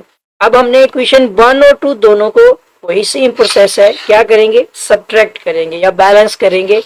मैं यहाँ पे बैलेंस लिख देता हूँ, बैलेंस कुछ भी फर्क नहीं पड़ता, इक्वेशन 1 एंड 2 बैलेंस का भी यही मतलब होता है, दोनों में से माइनस करके निकालना। तो हमारी एक इक्वेशन है 100x equal to 21.212121 so on, और दूसरी इक्वेशन है x equal to 0.212121 so on. तो बेसिकली इसके इक्वल करके अब हम इसको सब्ट्रैक्ट करने वाले हैं, इनका बैलेंस करना है। ये दोनों में 1 में 99x हो गया, ठीक है जी, इक्वल टू, और यहां पर हमारे पास आ जाएगा 21। अब 21 पे यहाँ पे कटिंग पॉसिबल है, यानी अगर मैं यहाँ पे कहता हूँ कि 99x इक्वल टू 21 है, सही है, तो यहाँ आप इसको अगर लिखते हैं ना, तो मेरा ख्याल 3 पे कटिंग पॉसिबल है, तो ये हो जाएगा 21 डिवाइड बाय 99। अगर इसकी 3 पे कटिंग करते हैं, 3 7 द 21, 3 3 द 9, 3 3 द 9, तो 7 डिवाइड बाय 33। ठीक है जी, इस तरह से x equal to 7 divide by 33 में यहाँ की कोशिश कर रहा हूँ कि आंसर बना दिया जाए, और ये हमारा सॉल्व हो चुका है क्वेश्चन नंबर 3। आई होप कि आपको समझ आ गई होगी। Question number 4, name the property used in the following. यहाँ पर हमने प्रॉपर्टीज के बारे में discuss, properties of real number. सबसे पहली प्रॉपर्टी आप अपनी टेक्स्ट बुक में भी देख सकते हैं, पेज नंबर 7 पे आप आ जाए, न्यू टेक्स्ट बुक जो है, और पहले नंबर पर लिखी हुई है a+4, और ब्रैकेट बंद कर दी ना, और प्लस b, यानी पहले आप a+4 को सोल्व करेंगे और फिर b को ऐड कर लेंगे तो आंसर आएगा। उसी तरह आप राइट साइड पे देखेंगे तो पहले 4 + b करके फिर a ऐड कर लेंगे, दोनों के आंसर्स के आएंगे सेम आ जाएंगे। तो जस्ट इसकी प्रॉपर्टी तो होती है एसोसिएटिव प्रॉपर्टी, ये रखता है एसोसिएटिव प्रॉपर्टी, वो भी कौन सी, एडिटिव प्रॉपर्टी। तो आप रखेंगे एसोसिएट एडिटिव प्रॉपर्टी, इसका नाम होगा। यानी अगर आप अपनी टेक्स्ट बुक में देखते हैं, इस तरह की नोयत ये थोड़ा सा चेंज भी हो सकता है, यानी इस तरह से हो सकता है a+b+c इक्वल टू, या फिर a प्लस जो है ना b पहले लिख लेंगे और प्लस आप यहाँ पे c लिख लेंगे। इस तरह से क्या होगा, या तो a को बाद में और पहले b+c को सोल्व कर लें और इसको बाद में टोटल कर लें सोल्व, या फिर a+b को पहले करके फिर c ऐड कर लें। यही चीज यहाँ पे लिखी हुई है कि a+b, ठीक है, और प्लस सी आ जाएगा इक्वल टू, या फिर आपका ए अलहदा रहेगा और प्लस बी प्लस सी को पहले सोल्व कर। तो ये आपके इस क्वेश्चन की रूल के मुताबिक है, और इसकी प्रॉपर्टी क्या कहलाती है, इसको बोलते हैं एसोसिएटिव। ठीक है जी, एसोसिएटिव एडिटिव प्रॉपर्टी है, जमा करने वाली। ठीक है, एडिटिव या प्रॉपर्टी यार साथ लिख, एसोसिएटिव एडिटिव प्रॉपर्टी, ठीक है जी यार। अच्छा जी, इसके बाद हम आते हैं सेकंड वाले पे। आप अपनी टेक्स्ट बुक में भी देख सकते हैं, ये एसोसिएटिव प्रॉपर्टी होगी, पहले वाली होगी प्रॉपर्टी। अब हम आ जाते हैं दूसरे वाले केस में। हमारे पास जो है ये कम्यूटेटिव प्रॉपर्टी है। आप कम्यूटेटिव प्रॉपर्टी में इस तरह कर सकते हैं के अंदर, या तो आप a प्लस बी, ठीक है, इक्वल टू बी प्लस ए लिख लें, या फिर स्क्वायर रूट ए प्लस स्क्वायर रूट बी, मतलब वो कोई भी वैल्यू हो सकती है, स्क्वायर रूट तो नहीं बहरहाल आना चाहिए। यहाँ पे ए ही की वैल्यू आप स्क्वायर रूट 2 और बी की वैल्यू स्क्वायर रूट जो है वो 3 कंसीडर कर सकते हैं। आप कह दें कि स्क्वायर रूट 2 जो है वो ए है, स्क्वायर रूट 3 जो है वो बी है। इस तरह प्रॉपर्टी आपकी जो बनेगी, या B plus A equal to A plus B, इस तरह की प्रॉपर्टी आपकी कहलाएगी कम्यूटेटिव। कम्यूटेटिव एडिटिव प्रॉपर्टी, ये भी एडिटिव ही है ना, एड्स हो रही, क्योंकि दो प्रॉपर्टी होती है, एक एडिटिव होती है और दूसरी आपकी मल्टीप्लिकेटिव। अभी मल्टीप्लिकेटिव पे नहीं जा रहे, इसमें कोई रिलेटेड आएगा फिर देखें।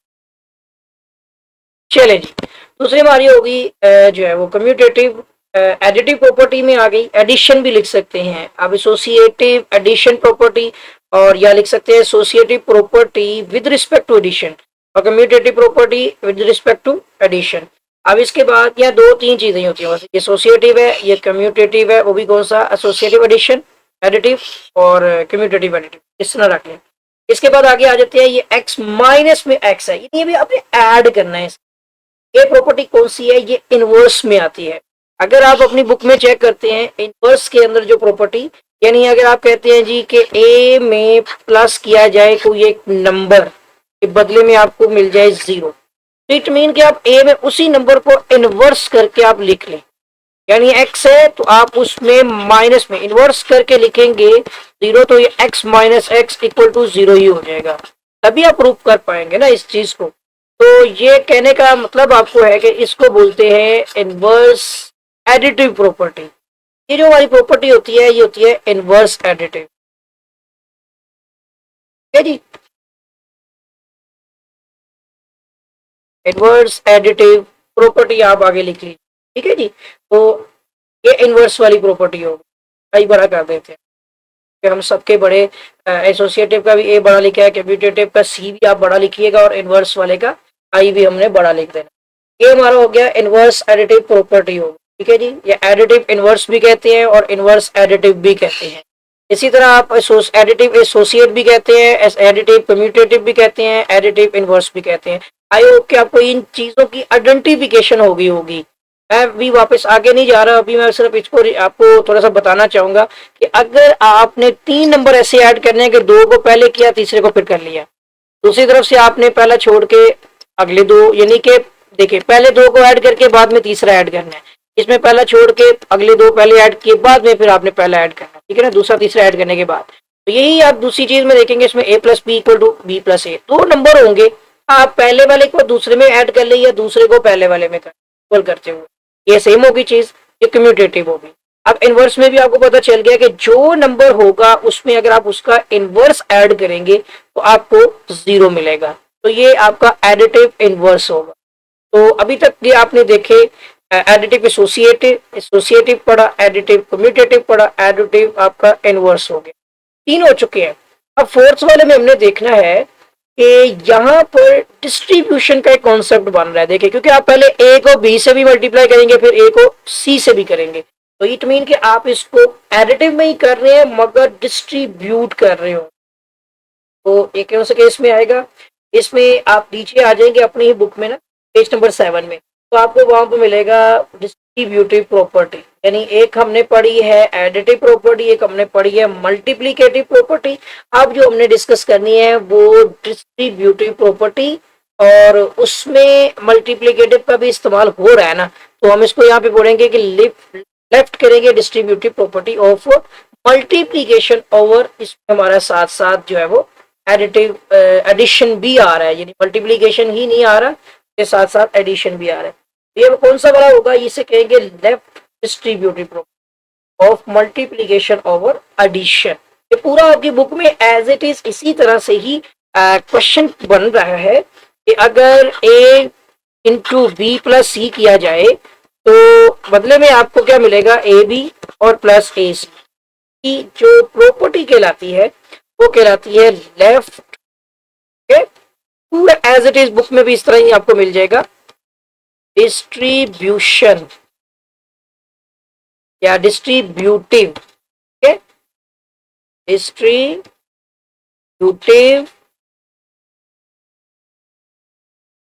Property of multiplicative and over addition, ठीक है जी। यानी इसमें मल्टीप्लाई भी कर रहे होते हैं और हम इसकी एडिशन भी कर रहे होते हैं, देखिए ना, ए को बी से मल्टीप्लाई भी किया और फिर दरमियान में ऐड भी आ रहा है और ए को सी से भी, मल्टीप्लीकेशन, मल्टीप्लीकेटिव ओवर एडिशन। लेकिन इस प्रॉपर्टी का नाम है lift distribution property, distributive property है, डिस्ट्रीब्यूटिव, ठीक हो गया जी। अच्छा, इसके बाद हम आगे चलते हैं। अगला हमारा क्वेश्चन आता है जिसमें आप कुछ यानी कि यहाँ पे आइडेंटिटीज का इस्तेमाल कर रहे हैं। एक हमारा होता है एडिटिव आइडेंटिटी, एक होती है हमारी मल्टीप्लीकेटिव आइडेंटिटी। दोनों क्वेश्चन को आप साथ साथ डिस्कस कर सकते हैं। अगर किसी चीज में जीरो ऐड हो जाए तो जीरो होता है हमारा एडिटिव जो है आइडेंटिटी, और वन होता है हमारा मल्टीप्लीकेटिव भी कह सकते हैं, ठीक है ना, मल्टीप्लीकेटिव ही कहते हैं बल्कि आइडेंटिटी। ये जीरो और वन जो होते हैं ये एक मल्टीप्लीकेटिव आइडेंटिटी और एक एडिटिव आइडेंटिटी है।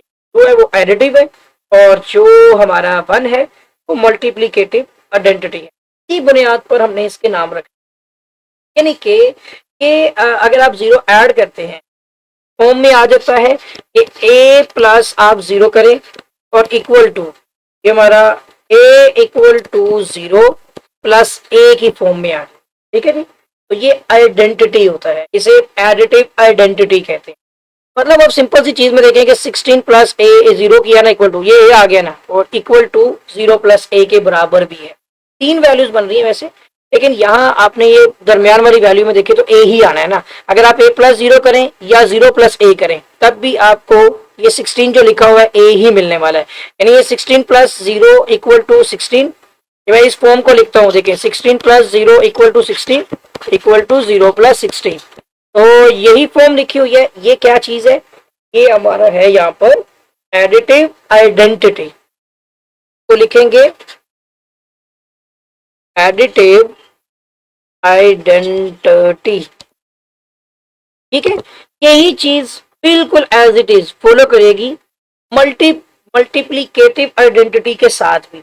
अब सेकंड वाले के भी उसमें आके चेक कर सकते हैं कि अगर फॉर्म बन जाए one multiply A multiply by sorry one equal to, वो ए ही रहेगा, और अगर वो वन मल्टीप्लाई बाय ए हो जाए तब भी आपको मिलेगा तो ए ही, सही है। जैसे हमारे पास है 100 मल्टीप्लाई बाय 1 इक्वल टू 100 ही रहेगा, चाहे आप 1 मल्टीप्लाई बाय 100 ही क्यों ना कर दें। तो ये हमारी प्रॉपर्टी कहलाएगी मल्टीप्लीकेटिव आइडेंटिटी। है दोनों आइडेंटिटी में, क्योंकि मैं आपको बता चुका हूँ जीरो और वन दोनों आइडेंटिटी होते हैं। जीरो एडिटिव आइडेंटिटी होती है और वन अगर मल्टीप्लाई में आ रहा है तो वो मल्टीप्लीकेटिव वन होता है, मल्टीप्लीकेटिव आइडेंटिटी, ठीक है जी। ज्यादा इसमें टाइम लग रहा है लेकिन मैं चाहता हूं कि बस थोड़ा सा इसको वाइंड अप करने की कोशिश करते हैं। मल्टीप्लीकेटिव आइडेंटिटी भी हो गई। के बाद हम नीचे आते हैं, हमारे पास दो पार्ट्स ही रह गए हैं सिंपल। एक 4 मल्टीप्लाई बाय, यानी कि आप यहाँ पे देखिए ए मल्टीप्लाई बाय ब्रैकेट में बी मल्टीप्लाई बाय सी है। अभी आपने एक क्वेश्चन पढ़ा है इसी से रिलेटेड, मैं आपको फॉर्म बताता हूँ। जैसे देखें इसमें है ना A multiply by B multiply by C, ठीक है, इक्वल टू, ये एसोसिएटिव प्रॉपर्टी में देखा था ना हमने पहले वाले सवाल में। और a मल्टीप्लाई बाय बी फिर मल्टीप्लाई बाय सी, कभी आपने देखा होगा इसमें कि हमने किया था a प्लस और फिर इसमें ब्रैकेट में b प्लस सी किया था और इक्वल टू, फिर पहले a प्लस बी कर लिया फिर ब्रैकेट में मतलब प्लस सी लिख दिया था। ये आप पहले क्वेश्चन पहले पार्ट को समझ के देखें, आपको खुद ही अंडरस्टैंड हो जाएगा। ये इस तरह का दिखता है, ठीक है ना, ऐसा दिखता है सवाल। सिर्फ ऐड की जगह पे क्या आ रहा है, मल्टीप्लाई का साइन आ रहा है पोस्ट एड एडिशन की जगह पे। तो सेम चीज है ये एसोसिएटिव ये आपका मल्टीप्लीकेटिव जो है ना प्रॉपर्टी कहलाएगी, एसोसिएटिव मल्टीप्लीकेटिव प्रॉपर्टी। यहाँ पे जरूरी नहीं है कि मल्टीप्लाई का साइन लगाया जाए, ठीक है ना, जरूरी नहीं होगा।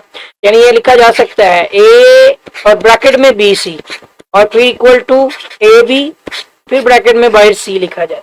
इसका मतलब ये होता है, ये हमारी फॉर्म कौन सी है, ये है हमारी associative multiplicative associative. Additive associative था ना पहला भी, तो ये मल्टीप्लीकेटिव एसोसिएटिव प्रॉपर्टी है, ठीक है जी। प्रॉपर्टी भी आप साथ लिख दीजिए। अब लास्ट में आता है, जैसे आपने पढ़ा था a plus B equal to B plus A, वो कम्यूटेटिव प्रॉपर्टी थी एडिटिव की।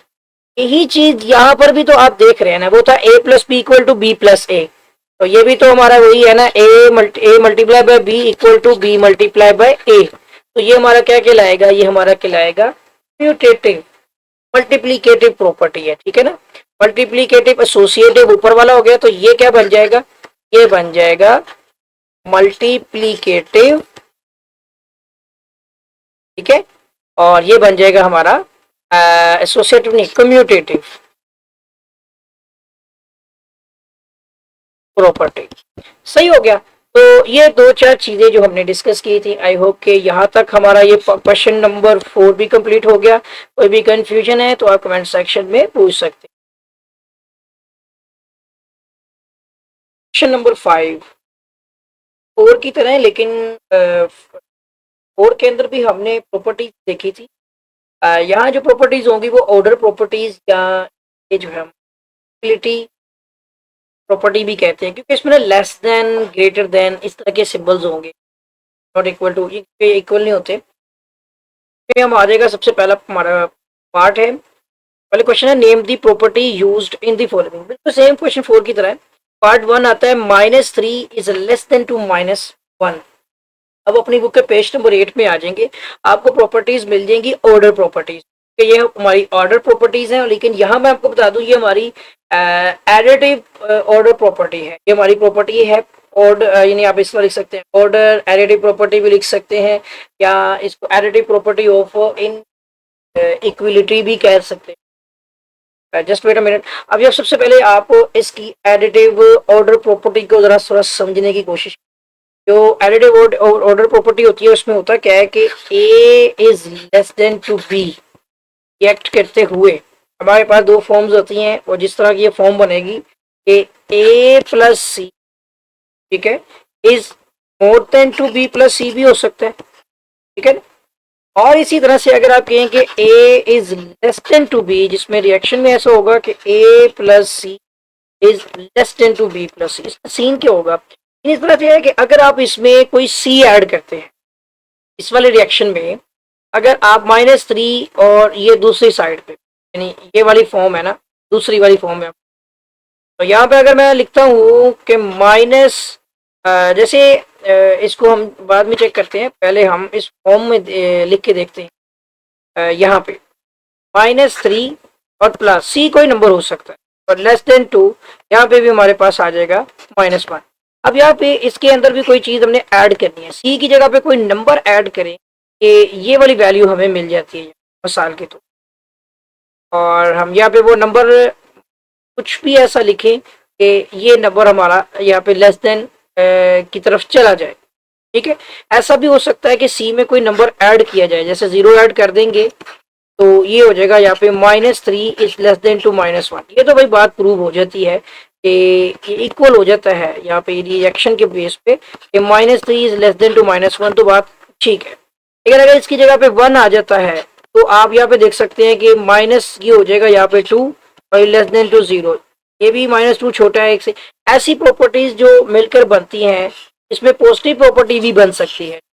आगे सोल्व को छोड़े, इस फॉर्म में समझें जो हमारी फॉर्म की शक्ल है, क्योंकि एग्जांपल नहीं हमने इसमें करनी, हमारा मकसद इसको मैच करना है बुक के साथ। यहाँ पर आप देख सकते हैं इनमें से जो प्रॉपर्टी मैच कर रही है, फर्स्ट वाली तो ये नहीं कि ये हमारे पास इस तरह से है ना मोर देन के लिहाज से, तो लेस देन है। दूसरी प्रॉपर्टी में देखें कि अगर a प्लस सी और लेस देन होती है b प्लस सी, ये शुरू में लिखी हुई है, और इक्वल टू आपका 0 और 2 आ रहा है, ठीक है। यहाँ पे हम इसको इस फॉर्म में ले जाएंगे, दोनों की प्रॉपर्टी रिएक्शन के हिसाब से ये मैच करता है इसके, तो ये हमारी प्रॉपर्टी एडिटिव की है, लेकिन ऑर्डर प्रॉपर्टी है। इसको लिखेंगे एडिटिव ऑर्डर प्रॉपर्टी लिख दें, या इनके एडिटिव प्रॉपर्टी ऑफ इनइक्विलिटी भी आप लिख सकते। थोड़ा सा इसको थोड़ा क्लियर कर देता हूँ,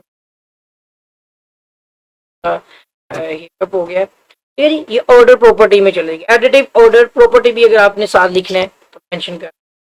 इसके बाद हम आ जाते हैं, आप सिर्फ इसकी शेप्स मैच करें, बुक से आपने मैच करके अपने जहन में ये बात बतानी है, बैठा लेनी है, क्योंकि हमने इसकी सिर्फ फॉर्म बनानी है, हमने सिर्फ बताना है इसके बारे में कौन सी प्रॉपर्टी है, हमें इसकी ज्यादा सोल्यूशन की जरूरत नहीं। अब इसमें आता है इफ सेकंड पार्ट जो है, a is less than to b, then अब ये देख सकते हैं फ्रैक्शन में चली गई है, रेसिप्रोकल हो गई है, 1/a हो गया और मोर देन टू 1/b हो गया है ना, तो अब ये फ्रैक्शन में आ गई है, तो ऐसे केस में आप देख सकते हैं प्रॉपर्टी कौन सी हो सकती है, रेसिप्रोकल हो सकती है, ठीक है।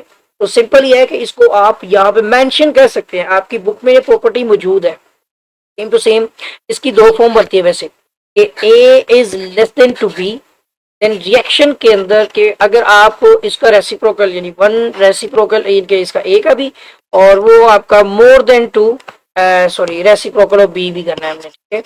तो मैं इसके साथ आपको एक और बात बता दूं कि ये जरूरी नहीं है कि यही फॉर्म रहे, ये अपनी ओरिएंटेशन में जैसे लेस देन टू बी है ना, तो यहाँ पे 1/a is less than to 1/b भी हो सकता है, लेकिन वही बात आ जाती है कि हमें चूज नहीं करना, इसको मतलब देखना नहीं। आप ये जैसे देख सकते हैं, यदि आपका आ जाता है 8/2 इज लेस देन टू 3, अगर आपको मैं ये कहूँ कि आप रिएक्शन करके देखते हैं कि ऐसा कैसे हो सकता है, 2 बड़ा है यानी 2 इज लेस देन टू 3, 2 छोटा है 3 से, 2 यानी कि छोटा है 3 से। अब यहाँ पे लिखेंगे 1/2, ये प्रॉपर्टी चेंज हो जाएगी, ये नीचे वाली जो प्रॉपर्टी है ना, यहाँ पे मैंने उल्ट लिख दिया, एक सेकंड रुके, बल्कि वाली प्रॉपर्टी में ये सिंबल ही गलत हो गया, मैं वही सोच रहा था कि ऐसा कैसे हो गया। अब ये कह देते हैं जी 2 इज मोर देन 2, 1 लिख लें, ठीक है जी। अगर आप इसको मतलब के रेसिप्रोकल में ले गए हैं तो 1/2 इज लेस देन टू 1/1, यानी हाफ जो होता है वो छोटा है 1 से, डेफिनेटली ये बात बिल्कुल दुरुस्त।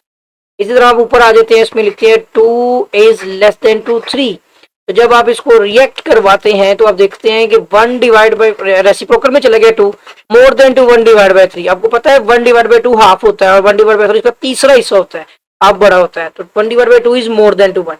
ये बात समझिएगा कि ए लेस देन टू बी में अगर ए और बी की वैल्यू में ए 2 है और बी 3 है, लेट्स सपोज जब आप इनको रेसिप्रोकल में ले जाते हैं तो ये वैल्यू लेस देन से ग्रेटर देन बन जाती है। बस ये प्रॉपर्टी समझनी है कि a less than to b में जब इनका रेसिप्रोकल बनाया जाए तो फिर 1/a जो होता है वो मोर देन टू 1/b, यानी इनके रेसिप्रोकल्स आपस में अब उलट जाएंगे और ग्रेटर देन बन जाएंगे, सही है। तो ये प्रॉपर्टी कौन सी होगी, रेसिप्रोकल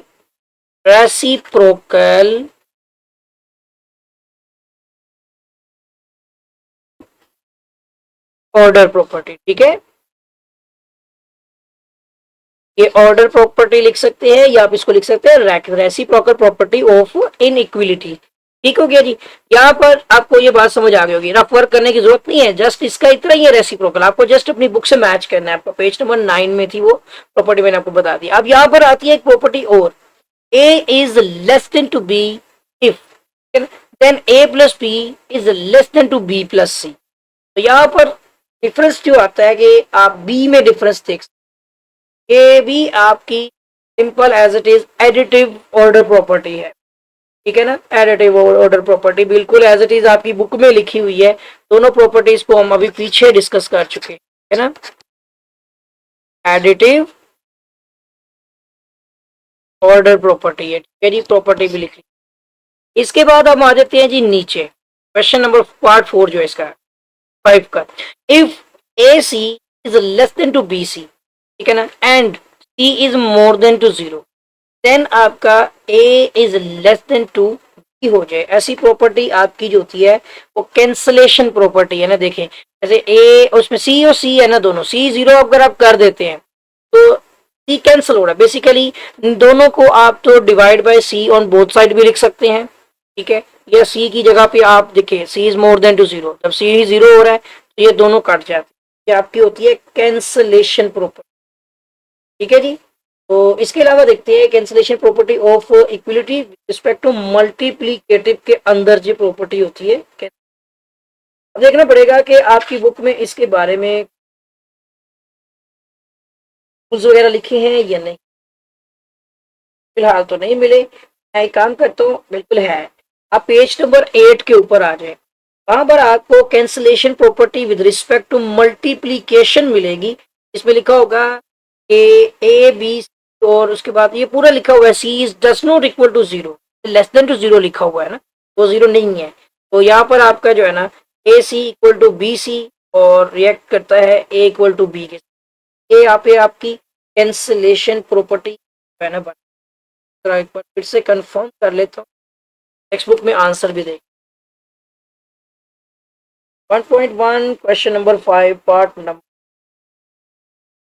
मल्टीप्लीकेटिव प्रॉपर्टी 4 वाला है।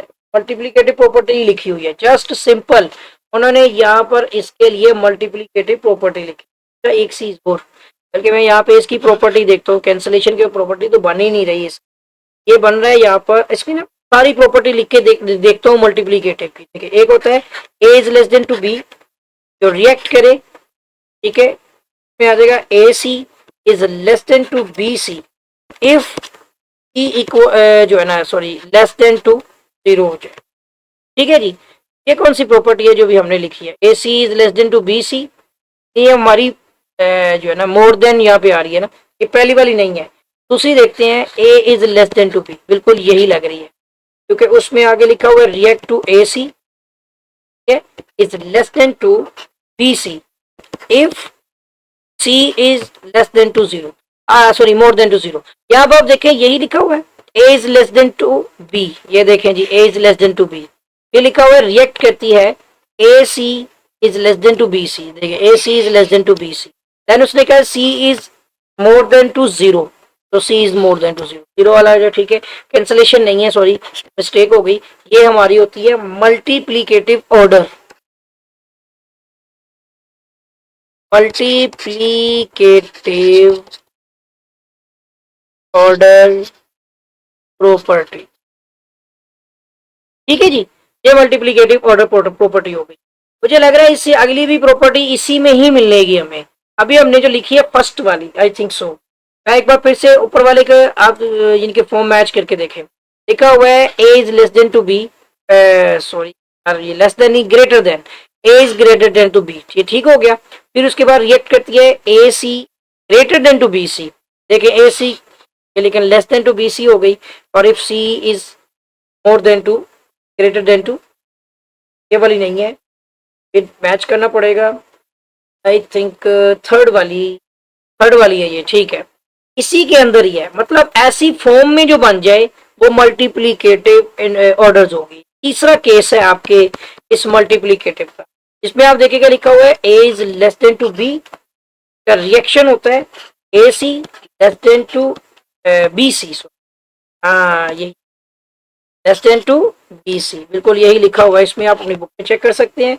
If e is less than to c, ये तीसरी प्रॉपर्टी इसमें, मतलब इसकी टोटल 1 2 3 4 5 6 किस्म की शक्लें बनेंगी, और ये प्रॉपर्टी इसकी तीसरे नंबर वाली है। लेकिन इस तरह की फॉर्म वाले सारे सवाल होंगे, वो आपने जस्ट आइडेंटिफाई कर लेना है। मल्टीप्लीकेटिव,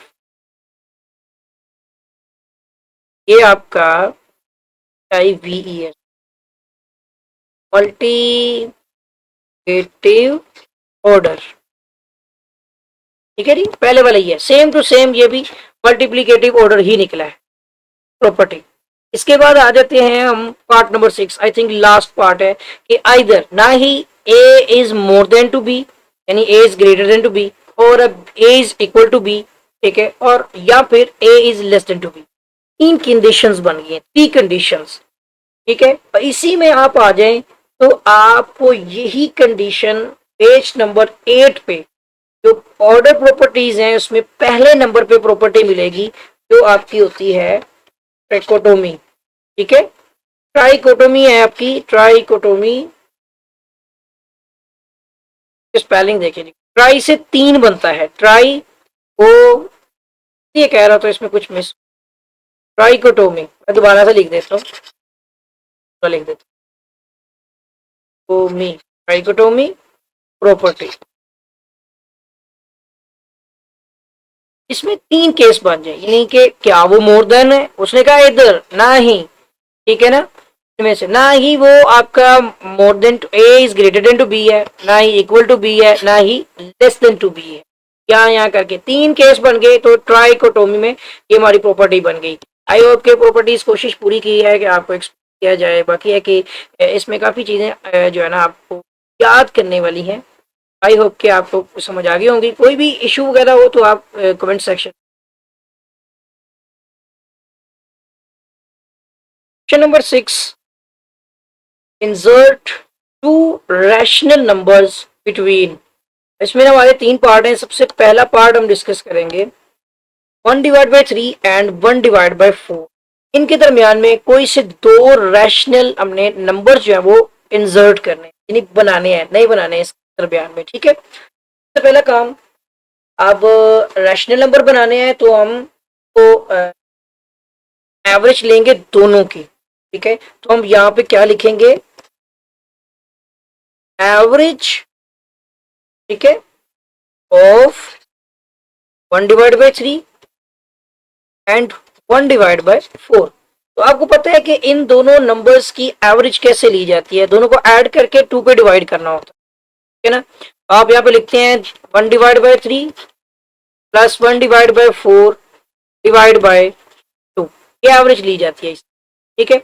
अब इसको सिंपल फॉर्म में लिखना चाहें तो आप ऐसे लिख सकते हैं कि इसको लिखें 1/3 प्लस 1/4 और इसके गिर्द ब्रैकेट लगा लें, और ये बड़ा बटा जो होगा इसको डिवाइड करते हुए यहाँ पे 2 लिख लें, ठीक है जी। इस तरह हमारा क्वेश्चन सोल्व करना आसान हो जाएगा। अब इसके बाद आपने इसका लेना है एलसीएम। तो बच्चों आपने एलसीएम ऐसे लेना है कि आपने 3 और 4 को लिख लेना है, और यहाँ पर आपने फैक्टर बनाने हैं। जब से पहले 3 है तो 3 1 द 3 4 वैसे ही रह जाएगा। फिर आप देखें तो चाहे 4 1 द 4 ही लिख लें डायरेक्ट, कोई इशू नहीं है। सॉरी 1 से कटिंग करनी है ना हमें, या तो 2 से भी कर सकते हैं। इसका एक एलसीएम का तरीका ये भी है, और एक इस तरह से कर सकते हैं, क्योंकि हमने दोनों डिजिट्स इसको आपने देखना है सेपरेट है, तो यहाँ तो 3/4 आ जाएगा हमारा 12 एलसीएम है, यहाँ पे लिख देंगे 12। दूसरी चीज ये होती है कि अगर 3 और 4 का एलसीएम ऐसे लिया जाए, सबसे पहले छोटा नंबर क्या होता है 2, 3 वैसे हो जाएगा 2 to the 4, फिर आ जाएगा 2 1 the 2, फिर आ जाएगा 3 1 the 3, इस तरह से 2 to the 4 4 3 the 12, तब भी हमें एलसीएम 12 भी मिलने वाला। सही हो गया। ये तरीका होता है एलसीएम लेने का, जो भी हमने रफ वर्क किया है ना, ये एलसीएम लेने के लिए, लीस्ट कॉमन फैक्टर के लिए ये काम किया है। अब आपने एलसीएम लेने के बाद इसको, मतलब अभी जो आपने नीचे एलसीएम बनाया है, अभी हमने इसको सोल्व करना है। सोल्व करने के लिए आपने ये वाली वैल्यू जो एलसीएम की है, अभी भी रफ वर्क ही चल रहा है, एक साइड पे करता जाता हूँ, रफ वर्क है ये सारा, अभी करें कोई इशू नहीं होता इसमें, पेपर में आप भी कर सकते हैं रफ वर्क। या इसके बाद हमारा नेक्स्ट काम क्या होगा कि सबसे पहले हमने एलसीएम की वैल्यू ऊपर लिख ली है, फिर डिवाइड हमने कर देना इसको इसके साथ, डिनोमिनेटर के साथ, और मल्टीप्लाई करेंगे हम न्यूमिनेटर जो ऊपर 1 है उसके साथ।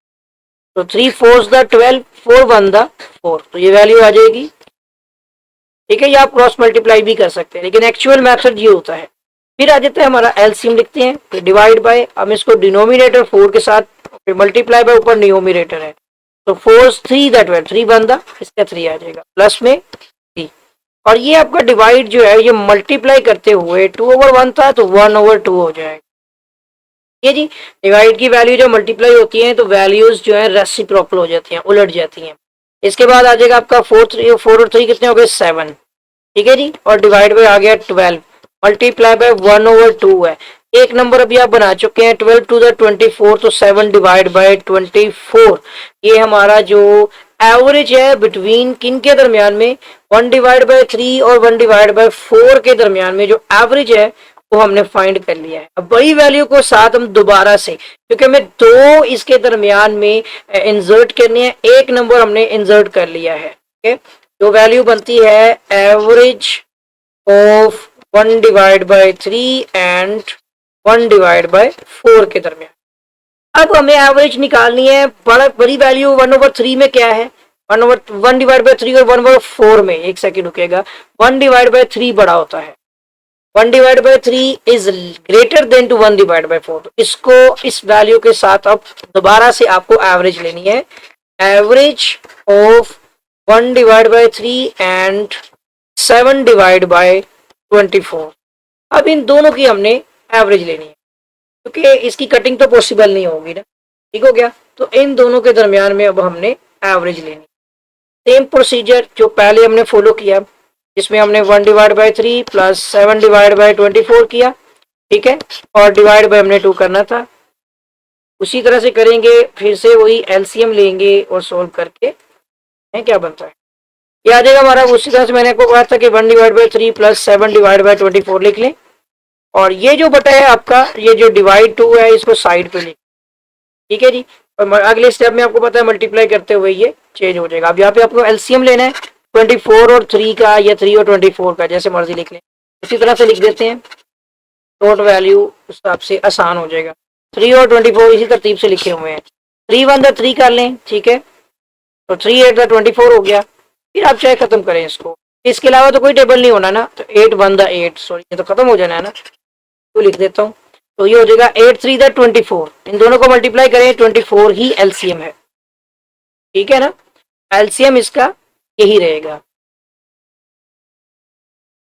24 एलसीएम में आ गया। अब हम देखेंगे तो इसके बाद अगला स्टेप, ये तो मल्टीप्लाई बाय ये 2/1 का 1/2 फिर से वही आ जाएगा, लेकिन इसके एलसीएम में क्या रहेगा 24, यानी पहले आप एलसीएम लिखेंगे, divide by denominator multiply by numerator, 3 8 the 24, 8 1 the 8, यहाँ पे आ जाएगा 8 प्लस 24, 24 से कैंसिल हो जाएगा, ठीक है, 24 नीचे एलसीएम वाला आ गया, और ये 24 आ गया डिनोमिनेटर का, मल्टीप्लाई बाय ऊपर 7 है, तो ये 24 1 द 24, 7 1 द 7, वैसे 7 आ गया, 8 और 7 आपके हो जाएंगे 15, डिवाइड बाय 24, ठीक है जी, 24 मल्टीप्लाई बाय 2 करेंगे, तो ये हमारे पास वैल्यू बन जाएगी यहाँ पर 40। अब इसकी कटिंग हो सकती है, अगर हम इसको 3 पे कटिंग करना चाहें, पॉसिबल है, क्योंकि नीचे वाली कटिंग 3 पे होती है, 3 1 द 3 और 3 9 9 द 8, 6 द 18, सो यहाँ पे देखें 3 5 द 15, 3 1 द 3 और बाकी ये 1 कैरी हो गया, 3 6 द 18, ये हमारे पास आ जाएगा 5 डिवाइड बाय, 2 नंबर हमने निकाले हैं, ये भी हमारा आ जाएगा average of 1 divide by 3 and अपना मेरा क्या 7 था डिवाइड बाय 24, बिल्कुल ऐसे ही है, 7 divide by 24, just wait a minute, 7 divide by 24। अब दोनों 3 नंबर हमने, मतलब 2 के दरमियान में नंबर जो निकाले हैं, तो इसको चाहे तो आप स्टेटमेंट की फॉर्म में भी लिख सकते हैं। स्टेटमेंट क्या बनती है, लास्ट फाइनल आंसर है 10 ताहम 5 डिवाइड बाय 16, एक जो नंबर ये निकला है, एंड 7 डिवाइड बाय 24, ठीक है, आर 2 रैशनल नंबर्स इनके दरमियान में आए हैं, between 1 divide by 3 and 1 divide by 4।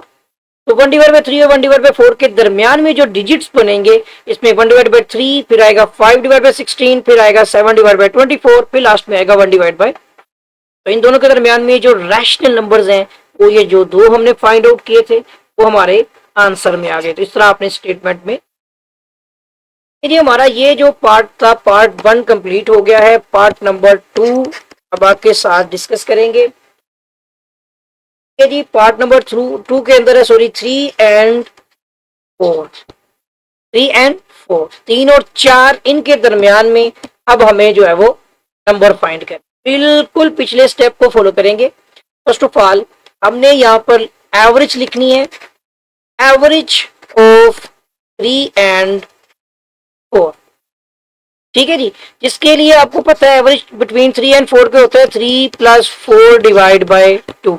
अब 3 और 4 में ग्रेटर देन कौन सा है, 4 है ना, अगले स्टेप में 4 का इस्तेमाल किया जाए। यही चीज आपने जेन में रखनी है। 4 और 3 कितने हो गए 7, 7 डिवाइड बाई 2, ये हमारा एवरेज ऑफ 3 एंड 4 आ चुका हुआ है। ठीक है, जस्ट इतना सही था। इसके बाद अब आपने निकालनी है एवरेज ऑफ 7 डिवाइड बाई 2 है ना, तो 4 और 7 डिवाइड बाई 2 के दरमियान में, मतलब 7 डिवाइड बाई 2 पहले आएगा, इसके बाद 4 है, इसके दरमियान वाला नंबर निकलेगा, तो 7 डिवाइड बाई 2 एंड 4, ये अब एवरेज निकलेगी। ठीक है ना, ये तो ऊपर वाली एवरेज निकल आई ना। अब इसमें आप क्या करेंगे, इसमें लिखेंगे 7 divide by 2 plus 4 divide by 1 ही है, और डिवाइड बाई 2 ये एवरेज बन जाएगी। अब इसके लिए आपको अलहदा वैल्यू लिखनी है, जैसे 7 divide by 2 plus 4 divide by 1, और ये बड़े बड़े वाला डिवाइड आप यहाँ लिख के 2 डिवाइड बाई 1 लिखते हैं, ये कुछ नहीं है 1 लिख देते हैं। अगले स्टेप में ये रेसिप्रोकल हो जाएगा, क्योंकि हम डिवाइड को मल्टीप्लाई कर देंगे, यहाँ एलसीएम आ जाएगा, तो इसका एलसीएम क्या आएगा, देखिए 2 और 1 का एलसीएम तो 2 ही रहेगा ना, 2 1 2, जस्ट दैट्स हो जाएगा 2 आ जाएगा।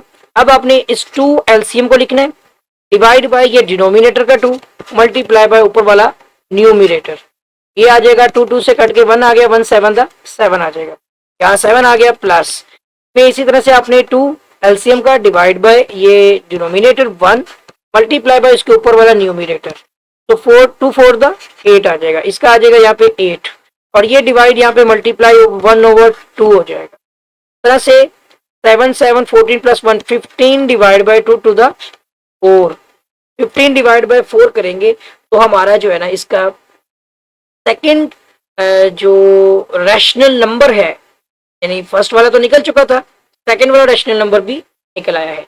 अब इसकी फाइनल स्टेटमेंट ही है, यानी यहाँ पर ये आ जाएगी average of 7 divide by 2 and 4, तो 3 और 4 के दरमियान में एक डिजिट आपका आ रहा है रेसिप्रोकल अपना, सॉरी इसमें रैशनल नंबर में 7 ओवर 2, दूसरा आता है 15 डिवाइड बाई 4। ठीक है, तो 7 डिवाइड बाई 2 और 15 डिवाइड बाई 4 की अब जस्ट स्टेटमेंट लिखनी है, जैसे हमने पिछले वाले की लिखी थी, क्या लिखी थी 10 का हम, ठीक है 7 divide by 2 and 15 divide by 4 are 2 rational numbers, ठीक है, बिटवीन किनके दरमियान में निकले थे 3 4 3 एंड 4, पहले 3 था ना हमारा नंबर, तो 3 एंड 4, ये हमारा क्वेश्चन कंप्लीट हो गया है। इसके बाद अब हमारा नेक्स्ट आता है पार्ट नंबर 3। आई होप के ये पॉइंट्स भी आपको क्लियर हो गया होगा। अगर आपको कोई भी कंफ्यूजन है तो आप कमेंट सेक्शन में, अब मैं डिस्कस करने लगा हूँ इसका पार्ट नंबर 3। जी, पार्ट नंबर 3 में हमारे पास 2 डिजिट्स हैं, 3 डिवाइड बाय 5 है एंड सेकंड हमारे पास है 4 डिवाइड बाय 5, यानी 5, यहाँ पे 5 के 3 हिस्से हुए, 3 ले लिए, 5 के 4 हिस्से किए, और ये अब इनमें से देखें बड़ा कौन सा है, दोनों वैल्यूज को हम चेक कर सकते हैं। अगर आप एक काम करें कि इन दोनों को डिवाइड करके देखें, ठीक है, अगर आप कैलकुलेटर पे लिखते हैं 3 डिवाइड बाय 5 तभी आपको वैल्यू को पता चल जाएगा। ठीक है, 3 डिवाइड बाय 5 से 0.6 आता है, जबकि 4 डिवाइड बाय 5 करने से आपको 0.8 आता है। ठीक है, पॉइंट, तो 4 डिवाइड बाय 5, तो इनमें बड़ी वैल्यू देखे कौन सी, आपको खुद याद आ जाओ। 4 डिवाइड बाय 5 बड़ी वैल्यू, इसके हिसाब से हमने सोल्व करना है। अब सबसे पहले क्या करते हैं, सबसे पहले एवरेज ऑफ 3 डिवाइड बाय 5, आपको पता है यही काम हमने पहले 2 पार्ट्स में भी किया है, तो हमने निकालने हैं जी average of 3 divide by 5 and 4 divide by 5। ठीक है जी, मैं थोड़ा सा क्लियर कर देता हूँ इसको, 4 डिवाइड बाय 5, तो इसका मतलब क्या होगा कि हमने लिखना है एवरेज, एवरेज कहते हैं आपको मीन को कहते हैं, जैसे इन दोनों को ऐड किया जाए और 2 पे तकसीम किया जाए, भाई सादे लफ्जों में इसे एवरेज बोलते हैं, मीन बोलते हैं एवरेज में, यानी कि इसका मतलब हुआ कि 3 डिवाइड बाय 5 और प्लस 4 डिवाइड बाय 5 को आपने अलग लिखा और डिवाइड में ये 2 ओवर 1 लिख दिया। अब आपने एलसीएम देखना है, एलसीएम आपको पता है दोनों का एलसीएम क्या है 5, तो ये वैल्यू आ जाएगी एज इट इज 5, ऊपर वाली वैल्यूज भी एज इट इज ही आ जाती हैं अगर नीचे वाला एलसीएम सेम हो, और मल्टीप्लाई करके 1 ओवर 2 हो जाएगा। तो 3 और आपका 4 हो जाएगा 7, 7 डिवाइड बाई 5 टू द 10। तो हमारे पास जो वैल्यू निकली है ना एवरेज, तो हम लिख देते हैं जी एवरेज ऑफ, दो वैल्यूज की एवरेज निकाली थी, हमें ऊपर देखना पड़ेगा 3/5 एंड 4/5, ठीक है जी। 3 divide by 5 and 4 divide by 5, दो की एवरेज निकाल के तीसरा नंबर अब निकाल चुके हैं, ठीक है जी। अब हमें अगला नंबर निकालने के लिए हम यहाँ पे 3 डिवाइड बाई उसका, एक सेकंड, ठीक हो गया। अगला नंबर अब हमने निकाला है ना, हाँ पिछला नंबर तो निकाल चुके हैं। अब 4/5 आपको बताया था बड़ा नंबर है, इसके साथ से हमने अगला नंबर इन दोनों के दरमियान यानी 7 डिवाइड बाई 10 और 4 डिवाइड बाई 5 के दरमियान का नंबर निकाल। अब एवरेज भी निकलेगी, एवरेज मैंने कहा था बड़ा नंबर लेंगे, 3/5 छोटा नंबर है, 4/5 बड़ा नंबर है। अब 4/5 वाले नंबर के साथ आपने 7 divide by 10 and 4 divide by 5 इनके दरमियान में, अब पहला नंबर क्या है आपका, पहला नंबर आपका है 3/5, दूसरा नंबर आपका है 7/10, तीसरा 4/5। अब आपने क्या करना है, 1 2 3 में अब दूसरे और तीसरे के दरमियान में एक नंबर निकालना, ताकि वो तीसरा बने और लास्ट वाला फोर्थ नंबर बन जाए, ठीक है ना, सीक्वेंस चलती है ना। इसके दरमियान में अब एवरेज बिल्कुल वैसे ही निकलेगी, जैसे आ जाएगा 7/10 प्लस 4/5, ठीक है जी, और इनके दरमियान में डिवाइड भी आ जाएगा 2, सही हो गया। अब आपने लिखना है यहाँ पर इस तरह से कि 7 divide by 10 plus 4 divide by 5, और ये बड़ा डिवाइड आ जाएगा और ये 2/1, अगले स्टेप में इसको 1/2 कर देंगे। इनका एलसीएम लेना है, एलसीएम लेने के लिए 10 और मल्टीप्लाई थोड़ा करेंगे, अब इसको लिखेंगे 10 और 5, और इस तरह से आ जाएगा 5 टू द 10, 5 1 द 5, 2 1 द 2, तो 5 टू द क्या हो जाएगा 10 आएगा, इसका एलसीएम है 10। अब आपने ये 10 ऊपर रखना है, इन दोनों को मल्टीप्लाई करके मिले, और आपने 10 जो एलसीएम का लिखना है, डिवाइड बाय आपने ये डिनोमिनेटर और मल्टीप्लाई बाय न्यूमिनेटर लिखेंगे, 10 1 द 10, 1 7 द 7 आ जाएगा। बस अब फिर से वही एलसीएम लिखेंगे, डिवाइड बाय डिनोमिनेटर 5 जो है, और मल्टीप्लाई कर देंगे न्यूमिनेटर, 5 टू द 10, 2 4 द 8, 8 आ जाएगा, और मल्टीप्लाई करेंगे ये 1/2 बन जाएगा, ठीक हो गया, क्योंकि डिवाइड से मल्टीप्लाई किया तो रेसिप्रोकल वैल्यू उलट गई। 7 7 कितने हो गए, 14 plus 1 15 divide by 10 to the 20 हो गया। इसकी भी कटिंग पॉसिबल होती है, अगर आप देखो 5 से 5 3 द 15 और 5 4 द 20, सो 3 डिवाइड बाई 4, ये हमारे पास रेसिप्रोकल्स दोनों के दरमियान का रैशनल नंबर आ रहा है। तो किसकी एवरेज निकाली है, ये हमारी एवरेज है, एवरेज ऑफ 7 डिवाइड बाई 10 थी, आप पीछे देख लीजिएगा इसको, और 4 डिवाइड बाई 5 की एवरेज थी। अब हमने दोनों वैल्यूज निकाल चुके हैं, ठीक है ना, 3 डिवाइड बाई 5 और 4 डिवाइड बाई 5 के दरमियान में दोनों नंबर निकल आए हुए हैं। अब हमारा आता है 10, आंसर निकालना है। 10 हमने जो फाइंड किया है, ये 7 डिवाइड बाई 10 एक नंबर निकला था, एंड इससे पहले एक नंबर, अभी जो हमने एक नया नंबर निकाला है 3 डिवाइड बाई, ठीक है जी। तो ये दोनों क्या है, आर 2 रैशनल नंबर्स, ये दोनों ही रैशनल नंबर्स हैं, ठीक है। तो फाइंड आउट किए हैं किसमें, बिटवीन, हमने दो नंबरों के दरमियान से निकाला। एक हमारा बिटवीन नंबर कौन से हैं जी, डबल ई है, ठीक है, और इसमें नंबर है एक 3 divide by 5 and second number है 4 डिवाइड बाई। अभी हमारी एक्सरसाइज कंप्लीट हो चुकी है, आई होप कि आपको कोई भी कंफ्यूजन नहीं होगी। अगर किसी भी क्वेश्चन में कोई इशू है, कोई क्वेरी है, तो आप कमेंट सेक्शन में, आपके साथ फिर मुलाकात होगी। दुआ में याद रखिएगा। अल्लाह हाफ़िज़।